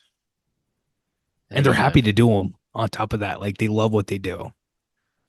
Mr. Mike Flanagan stealing my idea. How dare Yeah, he? Flanagan. Mike Flanagan does not know how to do anything original. Like, why are you making a new Exorcist? Why you steal my pod, bro? No. I haven't listened to that yet, but I'm like really excited. Nothing but love. I'm like fucking finally. This is what I've been waiting for you guys to I goddamn think do. Like, I think we can all agree that Haunting of Hill House is like one of the best things ever made. yeah. I have a feeling he's gonna do more like a horror kind of commentary a lot, which is great. Like I yeah. need I just want him to do more emotional work. I think I Midnight mean Hill Mass House was really good. Hill House, I mean Bly Manor is pretty emotional. It's more of like a gothic horror. I mean, really, it doesn't even really I like a really wasn't horror a to huge me. fan of Bly Manor. I think it was It's trying because really hard to be. it's more of a love story than it is like scary to me. I I still mean, found Hill House to Hill be House kind of was similar to it gothic. though. I felt like they're both pretty gothic, but I leans fucking more love into Hill gothic for House. Bly Manor though. Hill Because House is it's fucking never amazing. it never feels like it for the most part that is like jump scares and things like that is very much Love that atmospheric. VFX work there. Yeah, it's fantastic. He's like, listen, I loved her, but she was crazy. She was crazy, but I love her. Anything for my Don't princess. don't touch me, motherfucker. That's my favorite line of the movie. Don't touch me, Don't mother. touch me, See, motherfucker. this like the If you approach could of cast, if you could cast any character in this movie, but with Tommy Wiseau, who would it be? Eames. Oh yeah, he'd be good. He'd be No, good. Joseph Gordon-Levitt's character, because so he's just He like would this punch big that like up. buddy. Yeah, he just appears in every movie time, so he's just a random role. You know, what'd be funny is if he was character with the hallway scene, he's just getting his ass fucking tumbled around, his hair covered his whole fucking face. Oh man. Every S- episode from now on with the Nolan podcast, I want to recast someone with Tommy Wiseau. Tommy Wiseau. In Interstellar, they wake up Tommy Wiseau on the plane. that would actually be fantastic right there. And now See, he's this is what I'm extremely saying. random. This is all like he's flashing back to like dream sequences or like not dream sequences, but like them being in the Memories. dream Yeah, flashbacks essentially. it's like But weird. Like it's like a it's dream all memory. They're all practical locations. Yeah. It's weird to think about. Like it's like a dream memory. And there is a green screen in this movie, y'all. Like literally, whatever. Yeah, the scene of them on the sand or whatever, and the buildings are falling. Mhm. I think that's green screen or blue screen for sure. It's blue screen. I know what you're talking about. I've seen a picture of the set where they're like that house is by itself and there's everything else is surrounded by blue screen. Yeah, I've noticed a lot of the shots too with where they're in like the dream sequences. There's a lot more vivid lighting, like yellow yeah, specifically. yeah, yeah. That's what I Mhm. was looking at. I was like, they Like for what? the most part try to have a lot of natural lit, Like it's very almost like prominent here. like it's natural lighting, environmentally motivated lighting that feels great. I mean, it's just impressive work. Like, I mean, I think it's the best shot movie of 2010. I mean, Cronenworth did his thing. Excuse me, on what is it? The Social Network, but this looks better to me. It's the Meta Network now, so The Meta Network.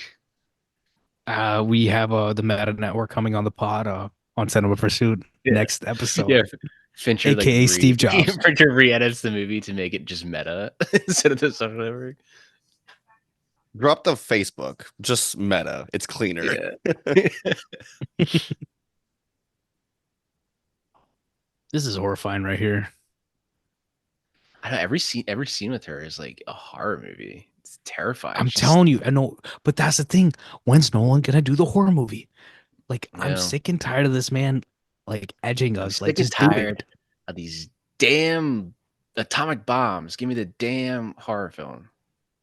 Because I'm telling you, like, literally, if he, okay, let's say, 30-day schedule, $50 million movie, he could make something fantastic. I mean, he has a blank check at this point. He can make But I'm whatever he saying, wants. like, what he makes, I mean, like, it would just be like something low key for him. Or maybe it might be a thing where it's like he's just gonna let this run with the big movies till at some point they might not give him the Yeah. money, and then he'll make a horror movie and then he'll come back. It'll be like his revitalization. hmm Now Now I'm getting far into, yeah. I feel like Oppenheimer solidified his like that was probably his. I mean, Dark Knight maybe, but I feel like the Dark Knight was probably his. Not Dark. Dark Knight was Oppenheimer the was his. start, and then Oppenheimer Dunkirk, was Dunkirk, and yeah. Then then Oppenheimer Oppenheimer is like solidified. I can get any movie I want. I can get any budget, and I can shoot it on film. They'll pay for it. they'll shoot it on IMAX, Yeah. IMAX and 65. The only horror movie that I can think of that comes to mind, and I could very well be wrong here, and one I could really think of is Nope that I've seen in IMAX. That's got like an actual like IMAX formatted release and everything. hmm Yeah, I've been thinking about Nope so much this past month, and I I think it's been really like need to rewatch it. trending again. I feel like Nope's been trending again. It's been getting a lot of I, notoriety again, kind of like I seeing haven't it on been the. watching. I I mean, haven't been online honestly, enough.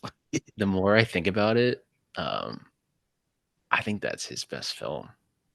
I I think think so it is for too, me, but I have to rewatch it because it sits at a 7 right now, and I know it's not a 7. Like it's like it was one movie where it's like my expectations. Rarely do I have expectations, but it was just off. Like the night was off. I was off when he came to watching the movie. So I've been thinking dude. about the So movie for Yeah, 2 years.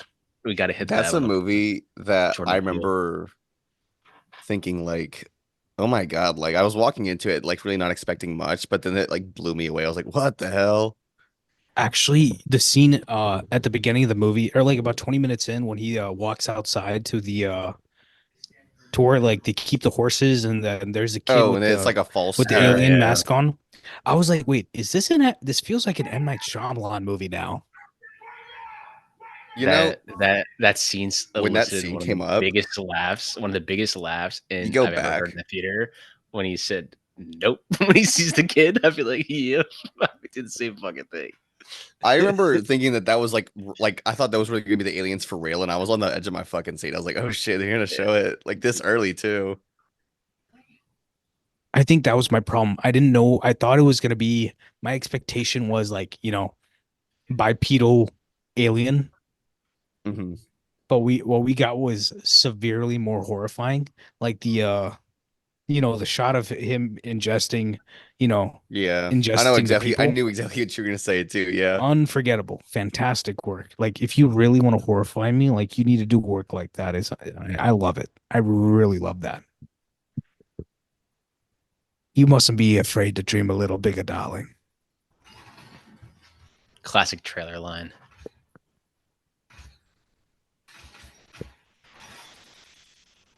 I love how him and Lee are like dressed like 1970s guys. Yeah, that's what I was thinking about. I was like, is this Donnie Brasco Yeah, with these leather literally. jackets? Yeah. Leather and like the plaid button up. Gordon Levitt's. No one was watching like Marathon I've Man. always loved Gordon Levitt and everything he's been in. Honestly, 100%. I'm a big fan. It's just recently he hasn't been around. That's all it is. yeah. Like I said, an Axel He took a Foley, long time off. Honestly, Well, what's the name for of his that? kids. What was it? The platform that he's got? Is it called Hit Live Now hit or record, Hit Hit Record Record? Is what Joe. it's called. Yeah. record Joe or something. Yeah. How's that going He, for him? I feel like I he hear about it started every it with once in his a while and brother. nothing happens. I think it was a pretty big hit for a while. Honestly, that's what he was like doing. And then he had kids, and It then he took seemed a break. like Then, did y'all there watch was a lot of. Trial of Chicago 7? Sorkin. I haven't, Yeah, unfortunately. I He's good have, in but I that. don't. Another movie that I don't remember anything about, and I've seen it. Did y'all watch Poker Face? I did like Poker Face a lot. Have I like not that either. episode a lot. He has I one liked Poker Face episode a in it. lot. Poker I Face is just literally like rewatched it with my parents. it's one of those shows where it was like a very like 60s 70s vibe where it's like each episode is completely different, Yeah. but there's an overall story. Like she essentially just like I'm solves a telling you, crime. you got to watch Elspeth from CBS. For once, CBS is like got gold. They usually get like never shows bronze. hitting. Yeah, never shows hitting. No, but like there's a novel, there's a novelty there, and it's actually fantastic. You're right about the yellows. Mm-hmm. Tallulah O'Reilly, The who's deeper they also tend in to go into like the dreams, she, though, there's a lot more of it. Do you see did what I'm y'all watch saying here? Like, Westworld? Mm. yeah, Yeah, the first she's in season I've Westworld. seen. She's in the second season. I think she used to be with Elon Musk. Not that we need to know that. Yet again, this set right here. Crazy thing to do. Do you see what I'm talking about though? Like, there's so much of like that yellow hitting the side of their Yeah. face. Like, it's almost like gold and like glowing. Yeah, it's like a And then Yes. when it cuts back to the shot with Elliot Page and Joseph Gordon sitting down, the entire like back area of where they're sitting, like the seating area, it's just Yeah. like glowing. And this was a Like it's set, almost like so it highlighting makes them. sense that it was intentional, and it just feels natural to the story because they crafted it that way. Which sounds like a basic thing to commend, but it is what it Unfortunately, we're is. just not seeing very much of that now. mm, But that's what I'm saying. Like the intentionality with what you're doing should be yeah. there. And when people don't have those intentions there, it doesn't feel right. It's like with It just Even feels rather with these dull as whole to me. with these big budget movies now, you just see it's like I mean, I haven't seen Deadpool Wolverine, but just from visual standpoint, it just looks dull. Like it just You looks yeah. know, And I know you know that who it shot it? George officially Richmond shot it. And Martin, tell me, like you've seen I mean, Deadpool you've seen it, Wolverine. so Does it obviously look like there's George Richmond I've shot, seen it. like I've seen Kingsman it. I'm not and going to all that spoil stuff? anything. It No, officially but releases, I visually, think. Oh no, visually it is bland. rather dull. Even a lot of the Okay. scenes that I think could look really good and so like focused on like and I think a lot of it has to do with the way that they're shooting stuff now with like Marvel and stuff because they know that if it looks bad, they can just change it whenever. But I'll just say Mhm. this. There is one specific thing about Deadpool and Wolverine that I remember seeing and I thought like I can't believe that this is fine and it looks this shitty. Mhm. Like it could have been done practically Yeah. 100%. And whenever you guys watch it, you'll know exactly what I'm talking about. But it is a really cool shot that I think even to myself, I'm like, this could look so much better if they just didn't use CG or if they just went out of their way to literally just make this practically because it could work so much better with like shadows, lighting, the way that the texture of it even looks. It just looks flat. I feel like it's just these big budget movies now. Like there's no like I want You to know say what's there's no like interesting? technical. I Uh, think there's no, like technicality like that's happening. It's more of just a but think can they about it. It's watch this like on their can Sean they watch this Levy. on their phone? He's Hmm. he's done, Real Steel looked good. Uh, You've read it does in Night at his the Museum masterpiece. So. looked really good, but you know, man's lost the sauce. What sauce he had? I mean, I I don't guess mean to when I be think about it, like disrespectful, think but about how Nah, it's not I even respect it. I mean, disrespectful, but like look at the he way that created Jim Darth doesn't, Vader's man. He helmet loves that dude. looks in A New Hope. Look at how Darth Vader's helmet looks like some like oils from people handling it all day. Yeah, It looks like a real tangible thing, and it really does kind of exemplify like the filmmaking at its time. You go back and watch Rogue One, and it's like the helmet almost looks too polished. It polished. doesn't look Yeah. real. Hmm. which There's no I'm sense of not like it being lived in. I'm not the biggest Rogue One guy, put it that way. I need to rewatch it, but yeah. I'm literally just gonna rewatch it just to make sure how I feel about it.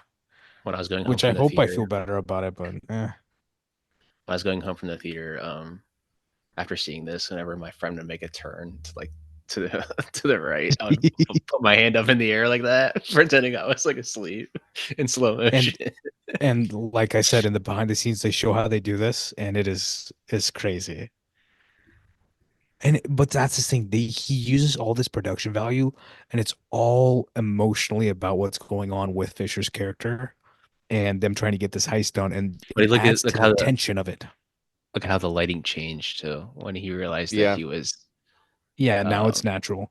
now I he was gonna knows say that like that's earlier, whenever we were kind of talking about Darth Vader and just like the texture and CG and shit like that, the same thing happened with like the shot with Joseph Gordon and Elliot Page, where mm-hmm. Yeah, everything when it they're just looked sitting a on lot the more bench. flattened. Changed, yeah. Because now he realizes he's in a dream, so like the lighting's gonna change.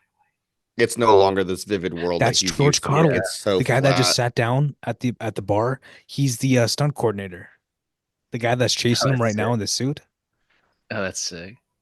So he did a stunt coordination second unit. He also did it for like Barbie and some other movies. Like pretty big guy. I think he is actually in Atlanta working on the Thunderbolts. Mm. This is when Henry Cavill to come out of the bathroom and reload That his bathroom reload. Load his scene, man, gun in fists. Fallout. Yeah, Y'all are gonna reload his hear me gun. talk about Fallout next year. I think I'm gonna do it Load his before 8 comes out. load his gun fist Man, and recharge his beard. We're ready to go.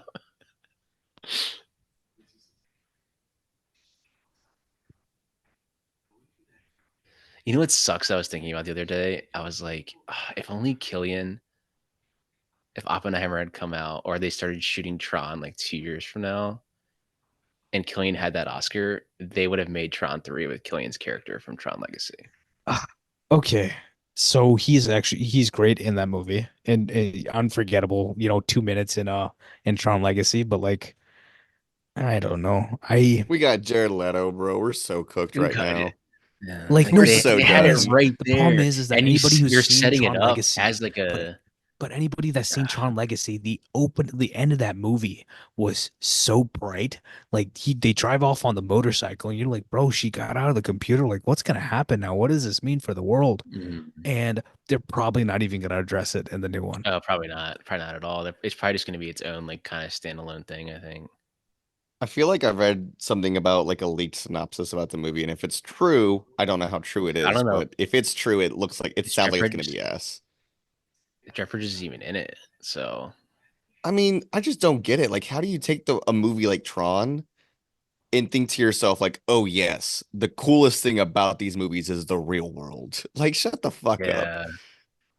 yeah. That's We why need I'm not. like this. We'll We see need what Jared happens because see the thing is that Joseph Kaczynski, I don't know if y'all know, he had a background in either in architecture, like a design background.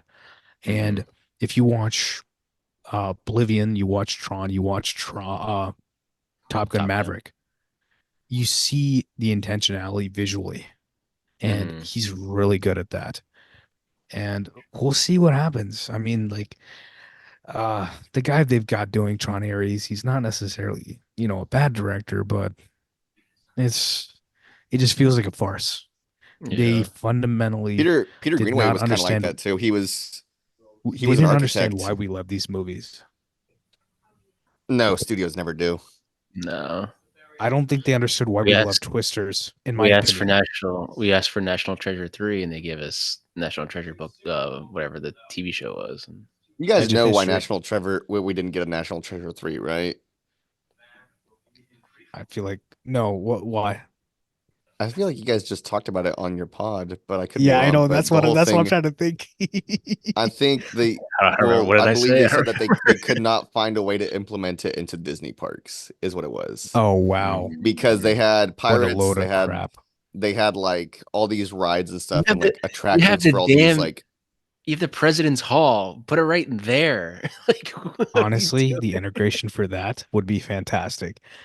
If they wanted to go a little Universal vibes, they could make it like a moving 3D sort of ride where you're following like they're getting chased or like they have to like escape from this thing before like the tomb falls or something, or they could make a show like Yeah. Indiana I Jones. remember I don't I think know. Nick Cage said it was their idea was about Atlantis, obviously, but I don't know. Yeah, that was a He while back. The new one, I from don't know what what it is, from Jerry but like I Bruckheimer, said, he says it's still in development. So even I if don't that's the know. case though, like I'm sorry, but how are you just gonna not make a movie just because you can't find a way to implement it into your parks? That's just extra Are money you at that kidding me? point for you. National Treasure 3 would be a box office hit. Like I what are we think doing here? the recent Like news is that they are gonna make it, so I'm excited. yeah. That's I gonna Even that's if hope gonna it they be do a happens. make box it, like at office this hit. point, I'm gonna be honest, I don't know if it's gonna make any money. I think the Not problem I is enough, think it not the same will. money no, that no, the no, first two would. Pat. The problem is what you were saying is that are people gonna be able to suspend their belief and just go Yeah. along with the ride? Uh, Today, Martin was not Unless it's privy to the conversation, but we're about to do Remember the Titans on my pod, oh yeah. and Mhm. the reviews on Letterbox for Remember the Titans are pitiful. Like they're so disrespectful. It's insane how different Classic like of cinema. how different the Denzel. state of cinema is like a different I time. I Like don't people think who will say it's like the original Spider-Man movies are like dated or like they say that they're like corny. It's like, no, dude, these are just good movies. no, the problem is that people are not in a time where people seem to be more in touch with their emotions. They seem to not be in touch with their empathy enough. They want to talk And that's I about think the issue with a lot of spiritualism and movies like emotionality and mental health and this, that, and the other, but they don't actually apply this within their lives or their art or the way they talk to people or the way that they look at the world. That's the everything is just too problem. meta now. Everything is just like a caricature of itself. And it's like, if we don't break the fourth wall and address that this is a movie or that we can't have this suspension of disbelief, like people do not care. Like that's Yeah. the reason that Deadpool is so successful is because it's like, oh, we're not taking this seriously, so why should you? You're Yeah. just fun movies to them. There's is it a Fellini movie?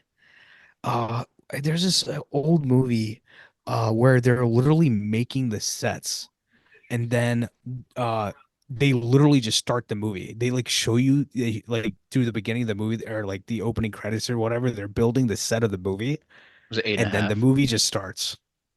Is it Is eight that and a what it half? is? I don't know if it was The one eight and a about half. Writer's Block, the dude with Writer's Block.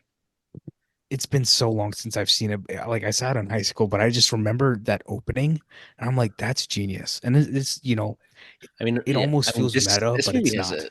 this movie has a shit ton of emotion in it too. But I feel like even people that have never seen this movie say a 14-year-old probably watching this now. I don't know. I don't know if it would. I could see them being like, it was all right.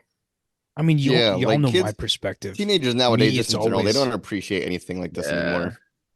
I I mean, yeah. If always I go from you're looking emotion. at when you pulled that up, I went to the letterbox to see this. Remember the Titans scores, and I was like, come on, ref, let the boys play.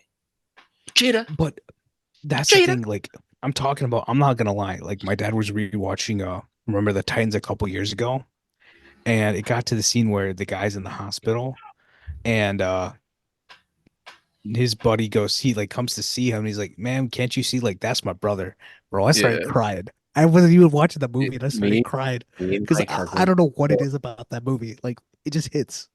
me and my cousin quote "Remember the Titans" all the time, like all the time. No, Zach was I like fucking literally, I love had to that stop. movie. He had to stop writing down quotes because there's so many quotes in the movie. You should have me on as a guest just to pop in and just drop quotes all day. I wouldn't even need to write them down. They're all on the top of my head. Saturday morning. My favorite scene of that. We're going really off tangent here. Watching Inception, talking about Remember the Titans. My bad. uh, And the when tension is at an all-time high in the story. yeah, Like it's are they real actually gonna quick like now. they're about to It's get to when the it's when they have like their first like team meeting, and Petey Jones has his hand up, and you see Denzel walk in, but Denzel just does a beeline right to him, and his eyes when he just looks at him, then the whistle drops out of his mouth is fucking hilarious because he puts his fist in the air, like he just walks it's right up to him. fantastic, man. Put your hand down.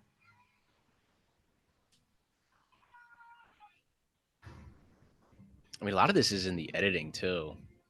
It's in the editing, but it's also the writing that Oh, yeah. the tension of it is I mean, always ramping. this whole room, like hallway rig, and how cameras just on a crane as it just comes in, like, and they're still rotating around. Obviously, the camera's just still. And the It's fact, no, fucking the main thing sick. is that they're able to do this. They can repeat doing this, and it's safe. Mhm. And it's That's when you're just like you're looking that's how at you the make monitor. movies. And you're looking at the monitor. You're like, this is fucking sick, dude. Fuck yeah. Yeah.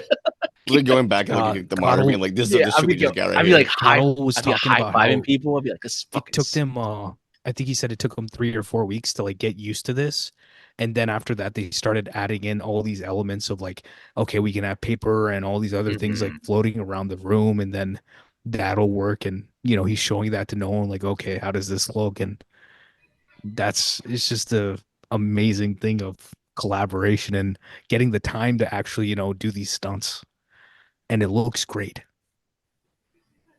and the tension is fantastic. Like, come on. I always think Did you about how see? like everything's got to be bolted down in that room too, like the Mhm. way that everything is, Yeah, Oh the yeah, frames and everything like that.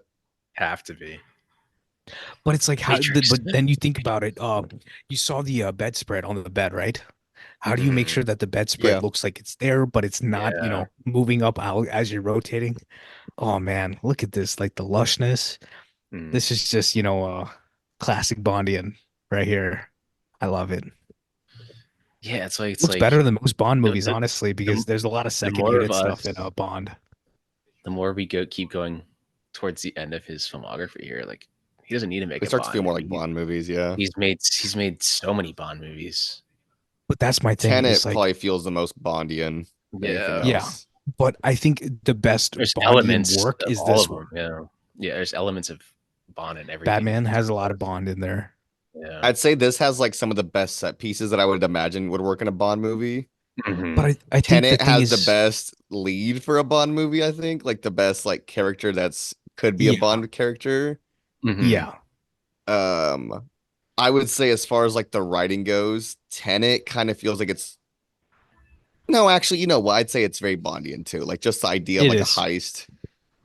And it's in a way this kind of is the same thing. It's a heist for something in general.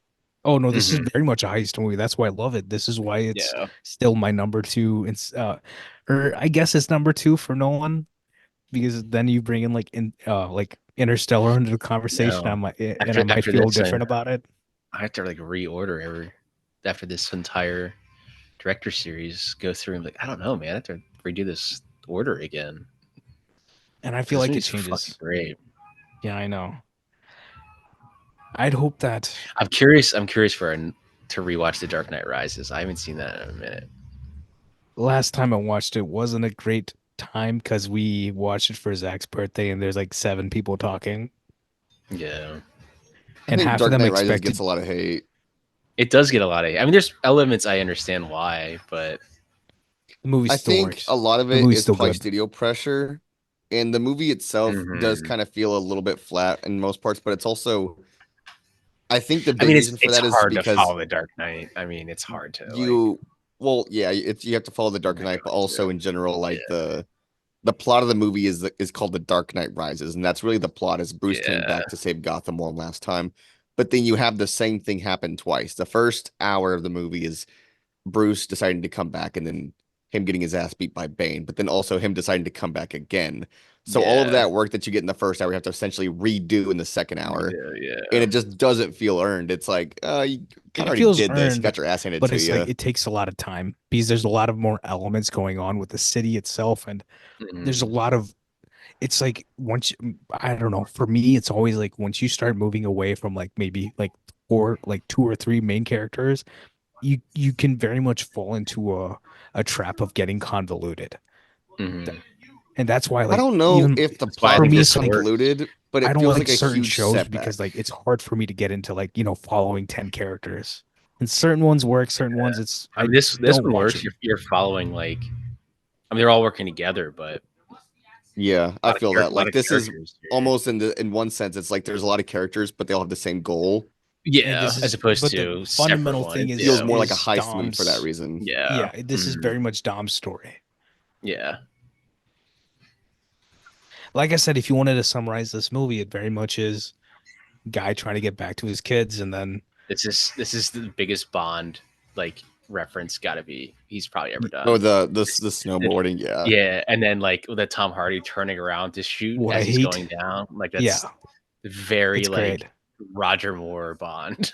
Like, I hate that 'cause people say the snow, yeah, they have snowmobiles too. Like there's an entire Bond. I forget what movie it is, but there's like a 30-minute sequence where they're just all in like snowmobiles shooting each other. I or want to not. say I it's the mean, Pierce okay, Brosnan one, isn't it? so there's world is not enough that happens in that, and then That the one. opening There's a, of For Your Eyes Only, if I remember correctly, that's the one where he yeah, uh I think that's he what I'm goes thinking off of. the cliff, and then the parachute comes out, and the British flag comes out. Reason why I Hmm. remember it so much is my dad saw it in theaters, and he's talking about like when he jumps off the cliff, and then the parachute comes out. It's like everyone just stopped breathing for like 2 seconds. And Hmm. it's like those are the moments you want to see in a theater. You want to be that Yeah, invested in a movie. I love this when the shot when Gordon Levitt just flies down the Hits the hallway hit yeah, hits right the there. ceiling. Boom. Oh, so good. Just a You already full. know his ass was fucking bruised for like a week after that Oh shot. Yeah, yeah. because they Just have to landing they and have getting his ass fucking.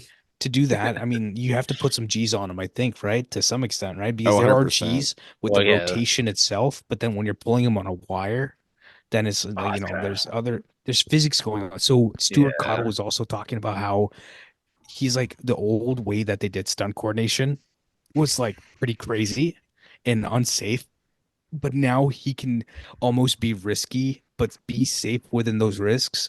And he can also have people who have like physics degrees and they're working in stunts and they can literally do the math of like how a person's going to land or at what speed they're going to be going at and things like that. Hmm. So it's It's more like, controlled and like it's still risky, but there's a lot more controlled elements. I get what you're saying. and they can like, they can 3D print, foam and stuff like that to where it looks like the street or it looks like you can put it on clothes and things like that. People can be as safe as they can be possible now. And that's what you The want when you're entire doing this that stuff. set in Fallout in Mission Impossible where they like hit the guy on like the concrete or like the tiles in the bathroom. Oh yeah, it's You it's can see it's that foam. it's foam. Yeah, like whenever one of them lands, like it bends pretty easy. But it's like even then, I'm like, you're so into the scene that like it doesn't even matter. Like it's fantastic. Here's It elements happens of so time quickly too. again. Like it's very easy to get away with something like that. We just need more action like that. That it feels like, the narrative is pressed and you're also getting good action within that because that's what good action's supposed to be. It's supposed to be telling a story. So people just need to take notes. That's all it is. Some of these elements have to be CG, obviously. That phone probably Yeah. is CG, the one that was floating a second ago. Well, here's your element of time again for Mr. Nolan.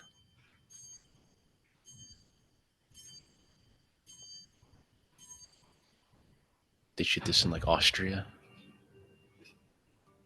Wherever they did the mountain, the the fact that they had this right next to the mountains looking up, Hmm. looks fantastic. I remember being so hyped for Spectre because they have a scene that's in the snow in the trailer, but Yeah, then I know what you're the talking about. entire scene plays out, or they have a chase scene that is outside in the snow that is really good. But the place where Mr. White has his house, beautiful lake and all this stuff, but the entire scene pretty much takes place inside the house. That was probably a set.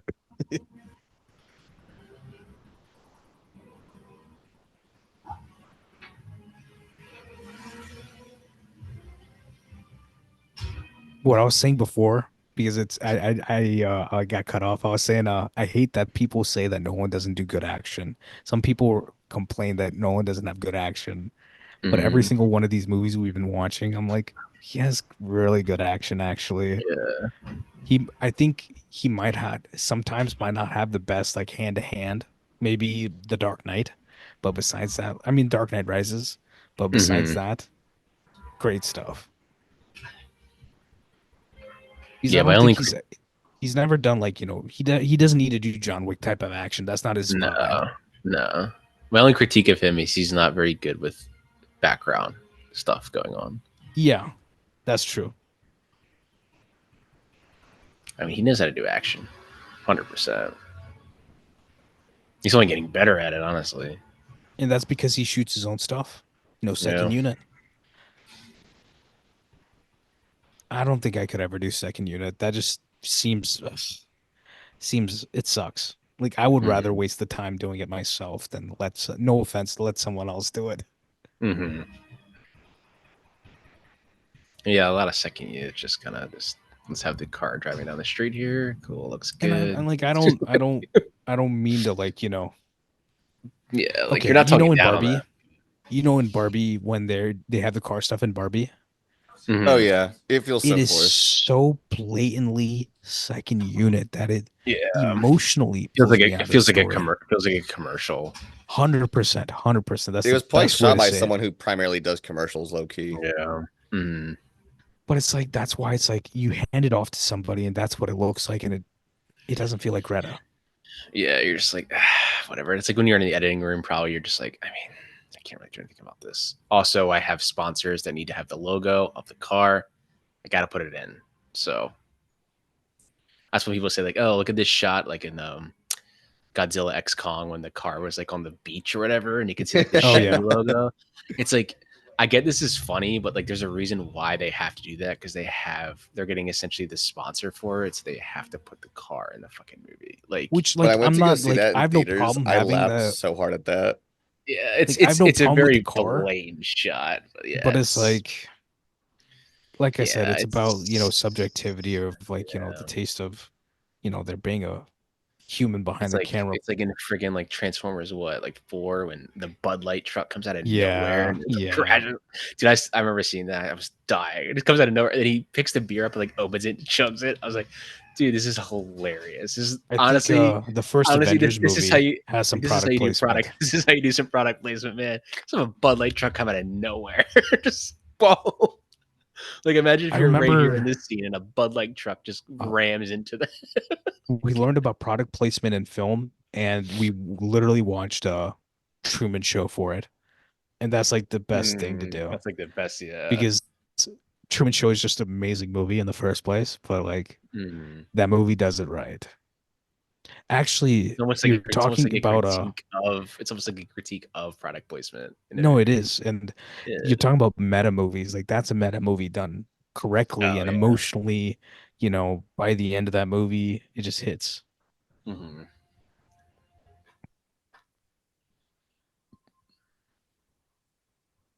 Bruh. Yeah. The more I watch this, man, Marion Cotillard is fucking great in this movie. Oh, she's fantastic. I think everybody's fantastic in this movie. Mm-hmm. Jessica Gordon-Levitt's really fucking good. JGL, man. This was peak 500 Days of Summer. This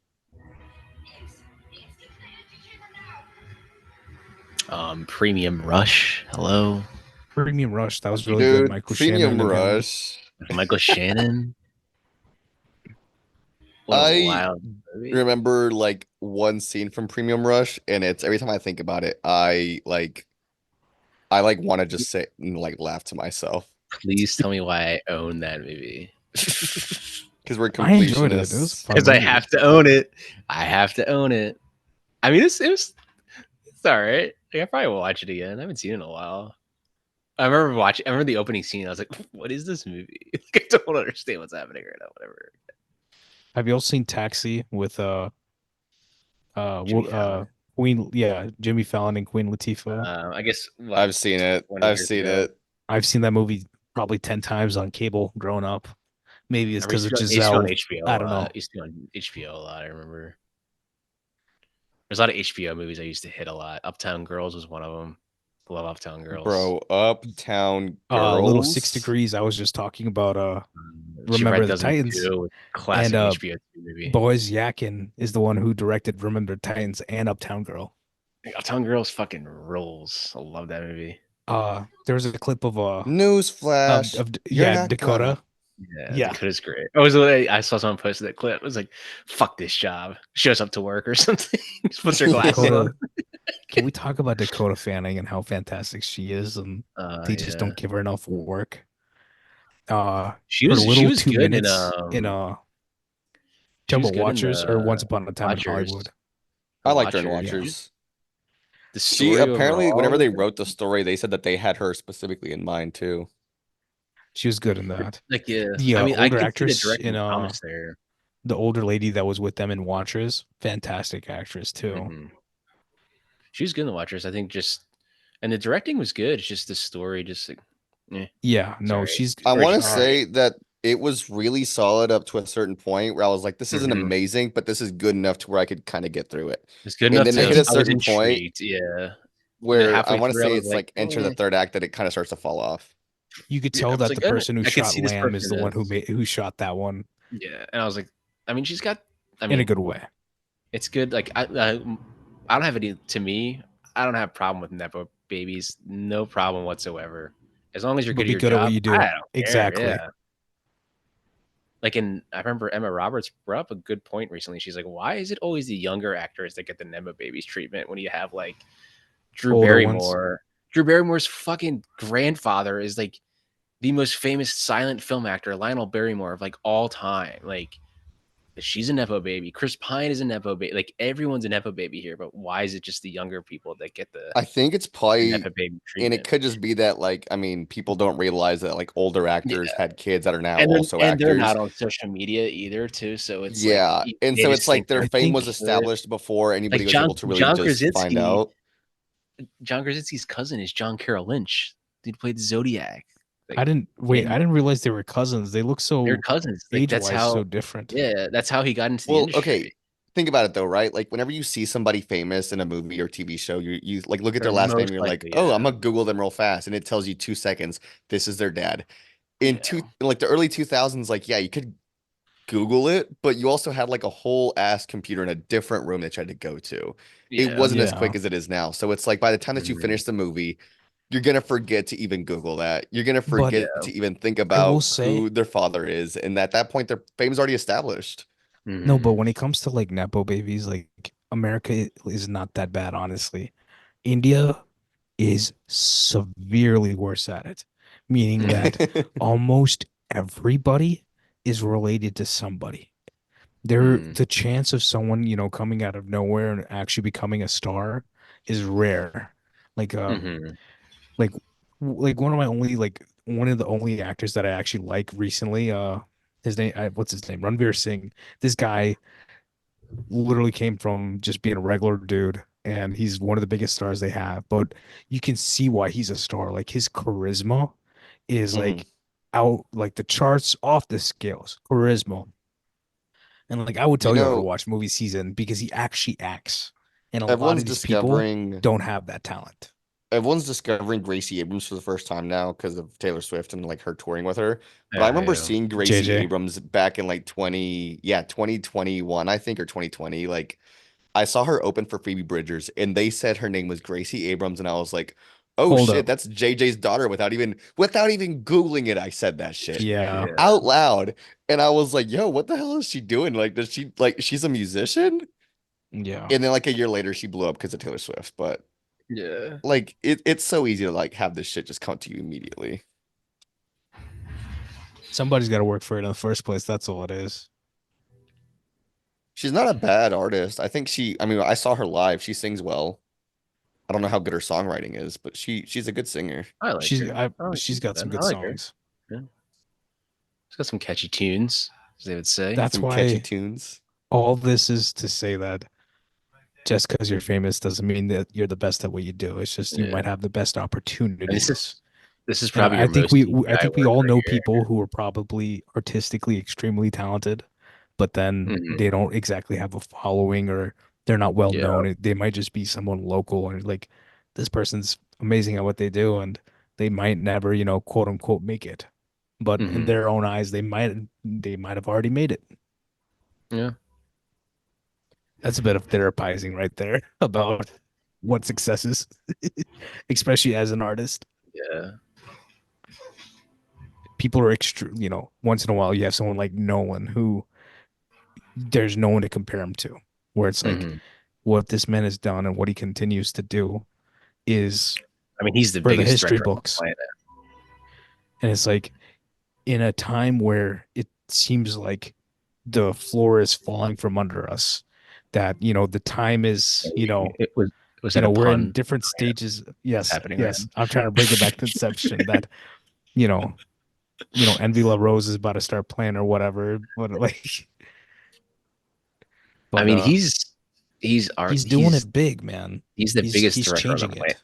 His like But like he's people know like a name like obviously like Spielberg, Scorsese. People when they know that director's name and they saw a photo like, oh, it's Steven Spielberg. No one's getting to that point where if you saw a photo of Christopher Nolan, like people would be like, that's Christopher Nolan. Like average moviegoers, like, yeah, I know that guy.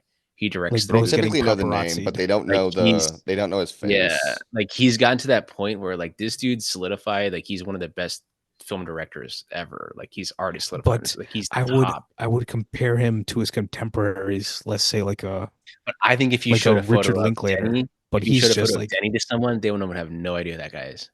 true. Not yet, at least. Yeah. I mean, I was in Texas South by Southwest weekend. I met the Daniels, and I was the only Yeah. person in Yeah. And they probably were probably like standing 20, next to 30 people yeah, walking around, and not a single person recognized them but knew who they me. were. Yeah. Oh, it's like me and Lola. I What's was James funny is Mangold. They would not know who fucking uh James Mangold is. And I looked at him. He's like, this guy definitely knows who the fuck I am. I didn't say anything to him, but I was like, yeah, what's up, James? But but like, Mangold just looks like a dad. That's what he yeah, looks he just like. looks like your average guy just walking down the street. I mean, James Cameron's a guy like you even I know who that fucking guy is. That dude explores the sea. So we That know dude who he explores the sea. you've seen that South Park episode when they have to raise the bar and Yeah. They send James Cameron down. Oh, that theme song is fucking hilarious. R.I.P. John Lando, man. Yeah.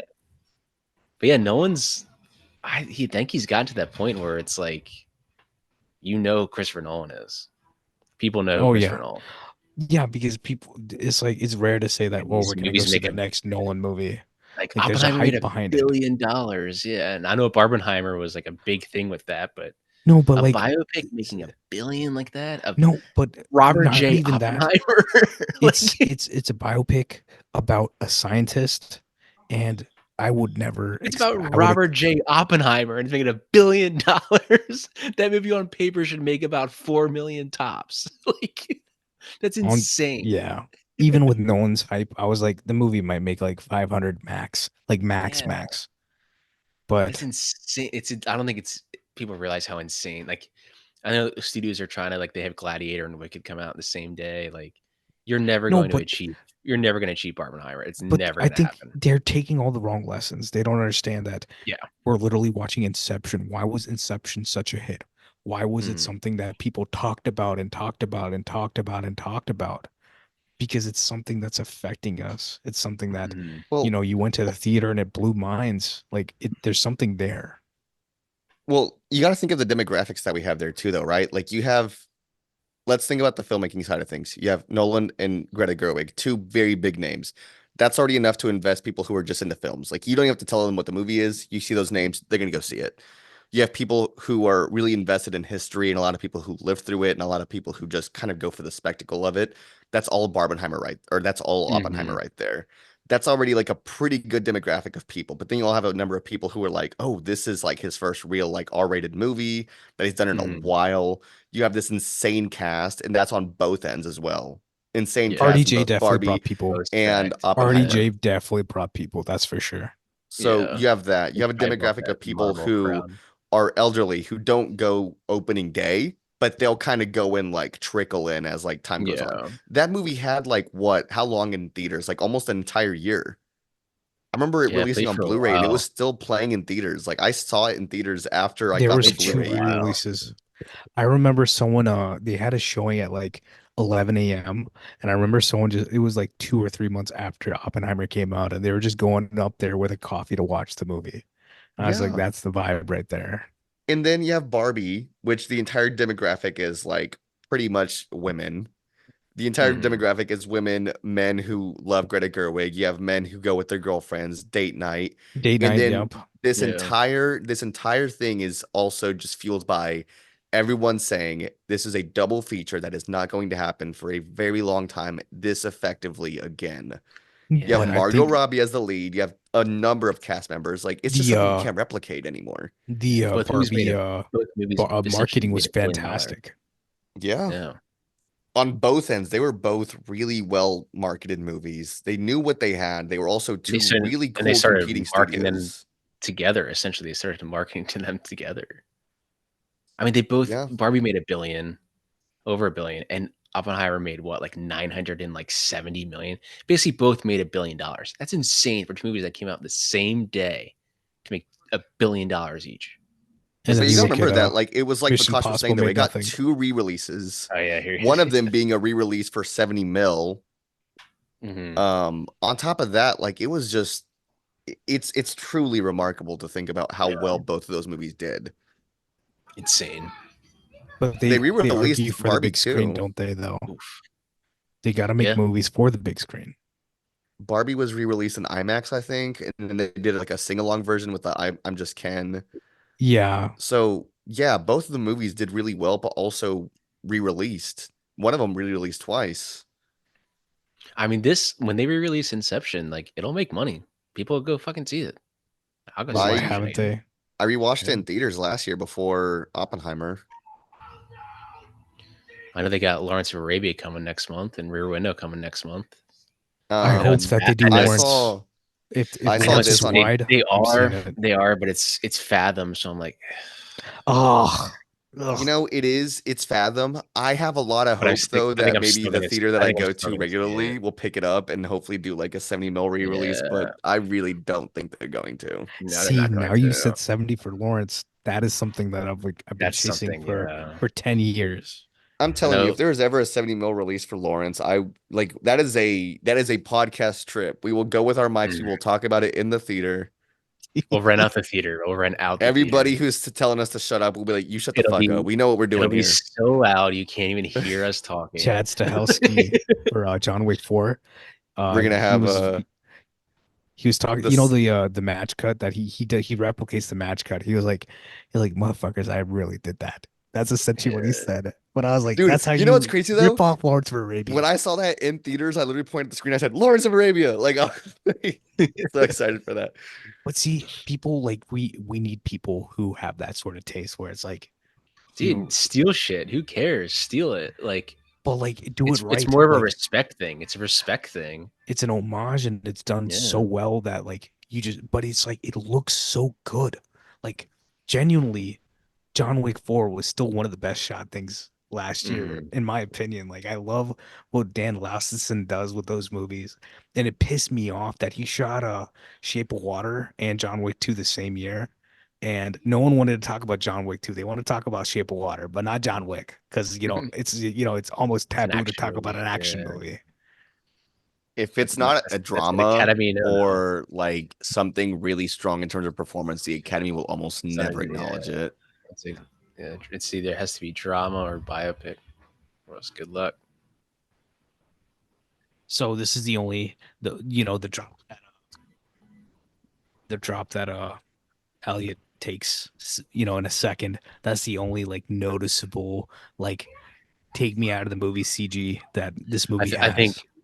I was trying to bring it up earlier, but when they were walking along and they see all the houses, those are Yeah, pretty. That was the noticeable. I was like, okay, this is pretty CGI here. It doesn't, but I know I'm but always like a person when people say this doesn't hold up. From my mind, I always go to like, well, in 2010 it did. So I for the don't think time that they had, I think it looks fine. Like whatever. for me, it's like, does it matter? Like Yeah, it doesn't emotionally, matter. does this Like, take me out of the yeah. scene? I mean, I think when you going have a back story to this emotionally investing, it really like it's something that I can kind of look past. yeah, Exactly.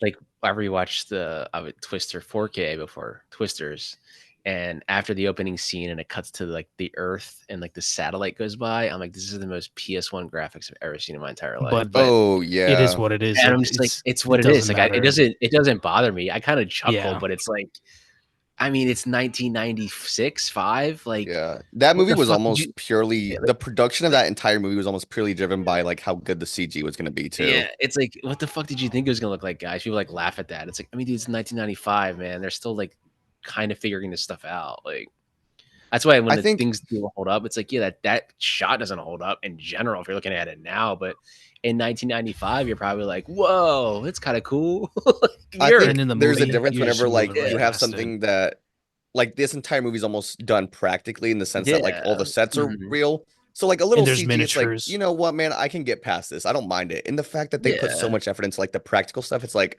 I Yeah. get I mean, it. look at this CG door right is now. needed for some specific shots. Look at this door leading into this next set. Like, Jesus Christ. This is 2001 right here. Yeah. Yeah, literally. It's just It's the anti 2001. I was what's this But song that's what I called? mean. Like back on what you were Five, saying with four, you, three, two, one. Vikash, like you're saying, like whenever people were saying that like Chad Stahelski like stole that shot from Lawrence Arabia, like if you don't just fucking claim it as your own thing and it's so obvious that like you were influenced by this piece of work, then like go Yeah. for it, dude. Put it in your movie. I think it's about how well you did it. And as long as you do it right and it Well, right works, here, then it it's doesn't like this matter. the set design, like it's probably just like you probably looked at 2001. I mean, like make And I this think room, in it look white, make it 2001, black, make it black. 2001 is very cold, and this movie is like full of emotion. And in this moment, I think in the same way, in the end of 2001, this is like, a peak moment of what this movie is distilling down to, at least for this character specifically, for Fisher, that it comes down to this moment, and if this moment doesn't work, nothing else works. I love this song. What is it? 5, 4, 3, 2. Where was this? What's this? It's like 4, 8, 9, Yeah, 3, yeah, 2 or yeah. something. Yeah, that's the song title or whatever. Moonbasa is usually the one I listen to because you got to get hyped. I know when I'm listening I to always this, listen to No Time for Caution. Or no. I'm I always think of The Dream is Collapsing. I don't know why I thought of Dream is Interstellar. collapsing. I know. You're skip Whenever I hear ahead. this song, I always do the Tom Hardy like, come on, come on, come on, come on, come on.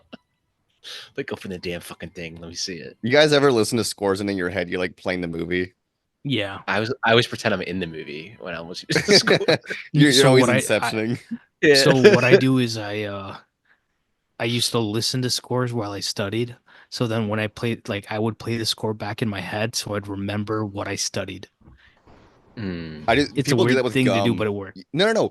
It's a real thing though. Like you associate Oh, it one thing is. with a very specific thing that you were doing, Mm-hmm. and it makes you remember everything. It's like people chew a Yep. specific type of gum, like a flavored gum, and then they do that, like they chew gum during their test so that they remember everything. Mm-hmm.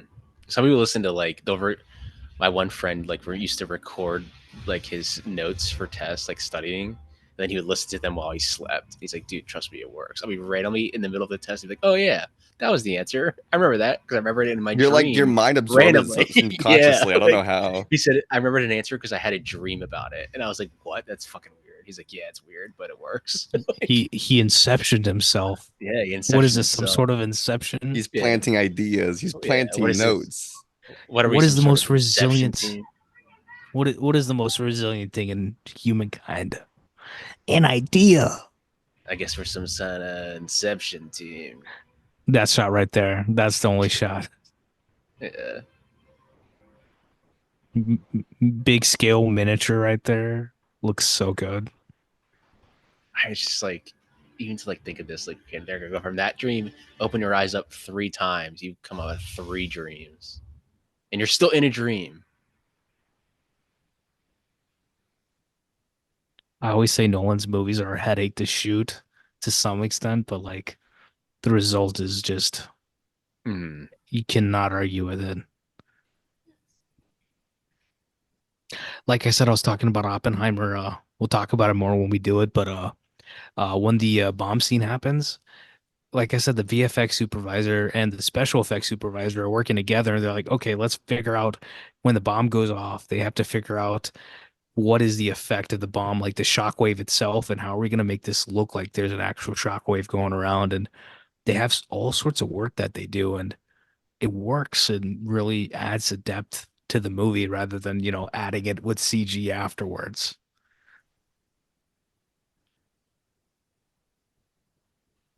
They should release a version of all of Nolan's movies that were shot on 70 mil IMAX with the 4:3 ratio available for Blu-rays.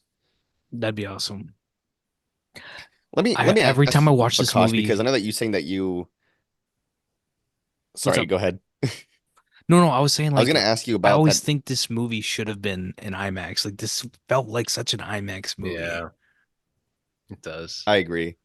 The Dark Knight set that you have that goes from, the 4:3 ratio for the certain IMAX scenes. Hmm.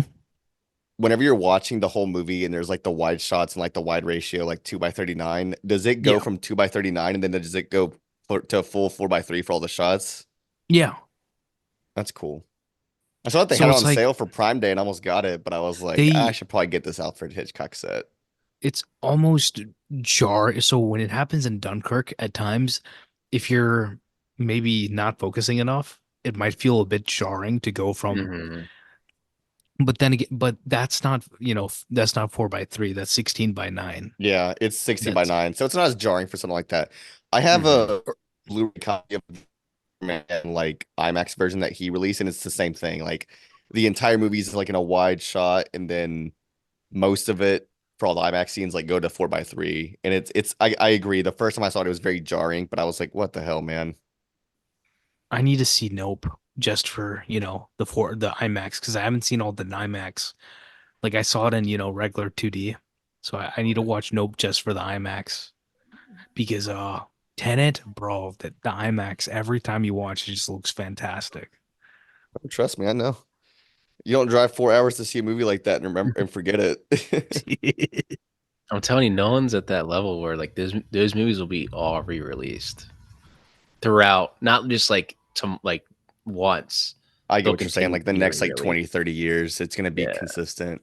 But it's like they'll because re they they'll they release the argue for the big Prestige. screen. Yeah, They they'll release demand the it. Prestige again. Like they'll do that again. But will there be movies that are out in theaters that rival it? That's the problem, man. I need I mean, Following re-released there's right been so now. many Here. movies recently that they've been re-releasing in theaters that are like 20th anniversaries, and they're making money, dude. Freaking Yeah, All the Lion King is out Spider-Man, right all the now. original Spider-Man movies that were like made the Raimi money. trilogy, they Those made made like money. over $1 million each Dude, re-release. Lord of the Rings movies made like an extra like 3 or 4 mil, like, and they added it to their box office total. Like, those movies made fucking money. The extended cuts.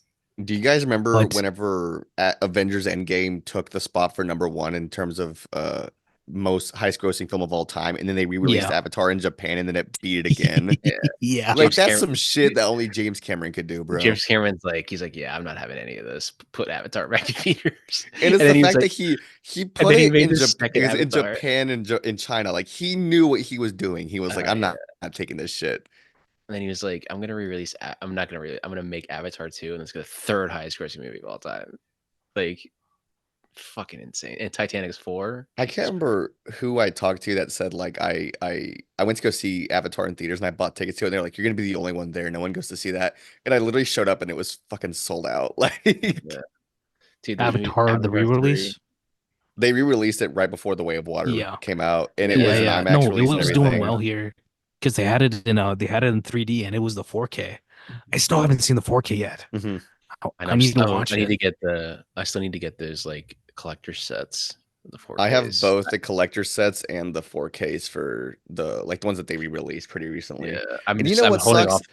They haven't Is when really they dropped the release the price of 4K collector sets. copies, I remember thinking like I want the extended cut on 4K. Why don't they do that? And then like the next day they announced it. And I was like, That's this why I is fucking haven't bullshit. that's why I haven't gotten I've gotten either one on 4K because I was waiting for those extended cuts, and I was like, I still haven't gotten them yet. I was like, I really Wait, need to get extended cut for what movie?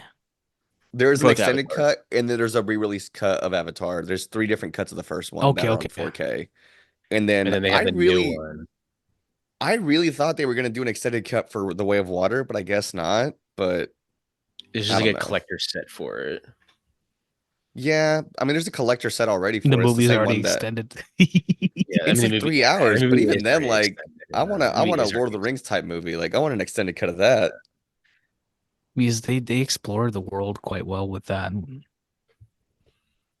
But it doesn't seem like people have the patience for it anymore. But I People don't say have that patience for anything, man. when they 'Cause they don't literally have. made 2 billion. It seems like they don't have the time, as Hans Zimmer would say. This is one of the best things that Hans has ever done. This is one of the best things Nolan has ever done.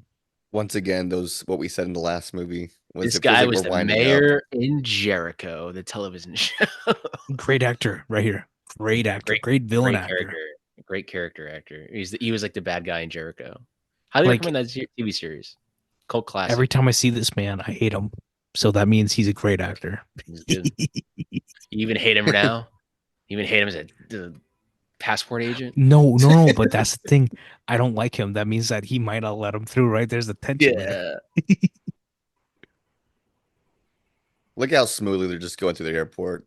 Would not be them right now with all this These are CrowdStrike the shit most happening. These are the most pristine dressed airport passengers I've ever seen in my entire life. Like, look at them There's all. no way airports are like that. Everyone's wearing Yeah. sweats and They're all wearing t-shirts. suits.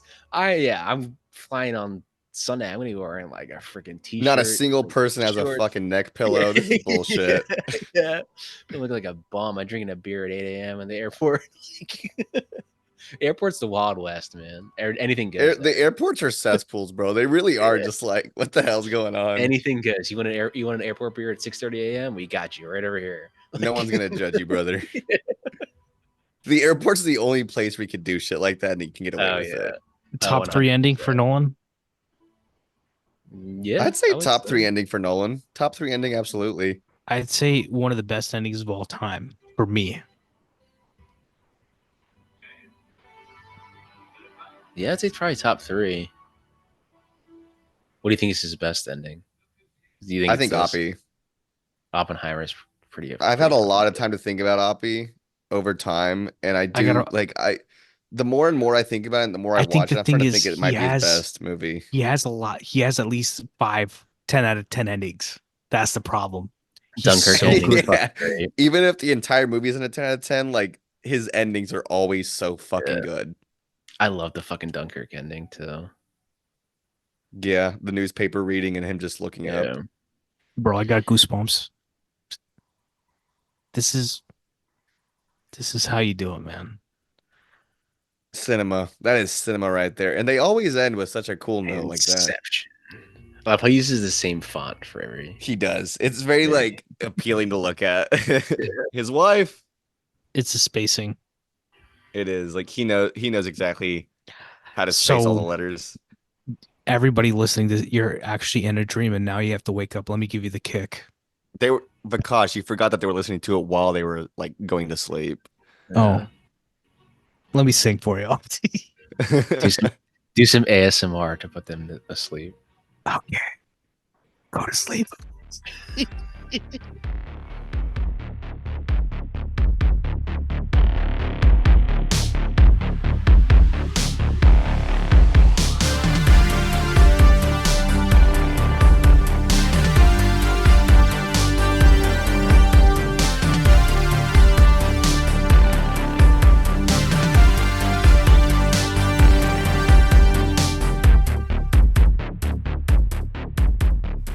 This podcast is hosted and edited by Pat Brennan. That's me, with intro and closing music by Patrick Baxter.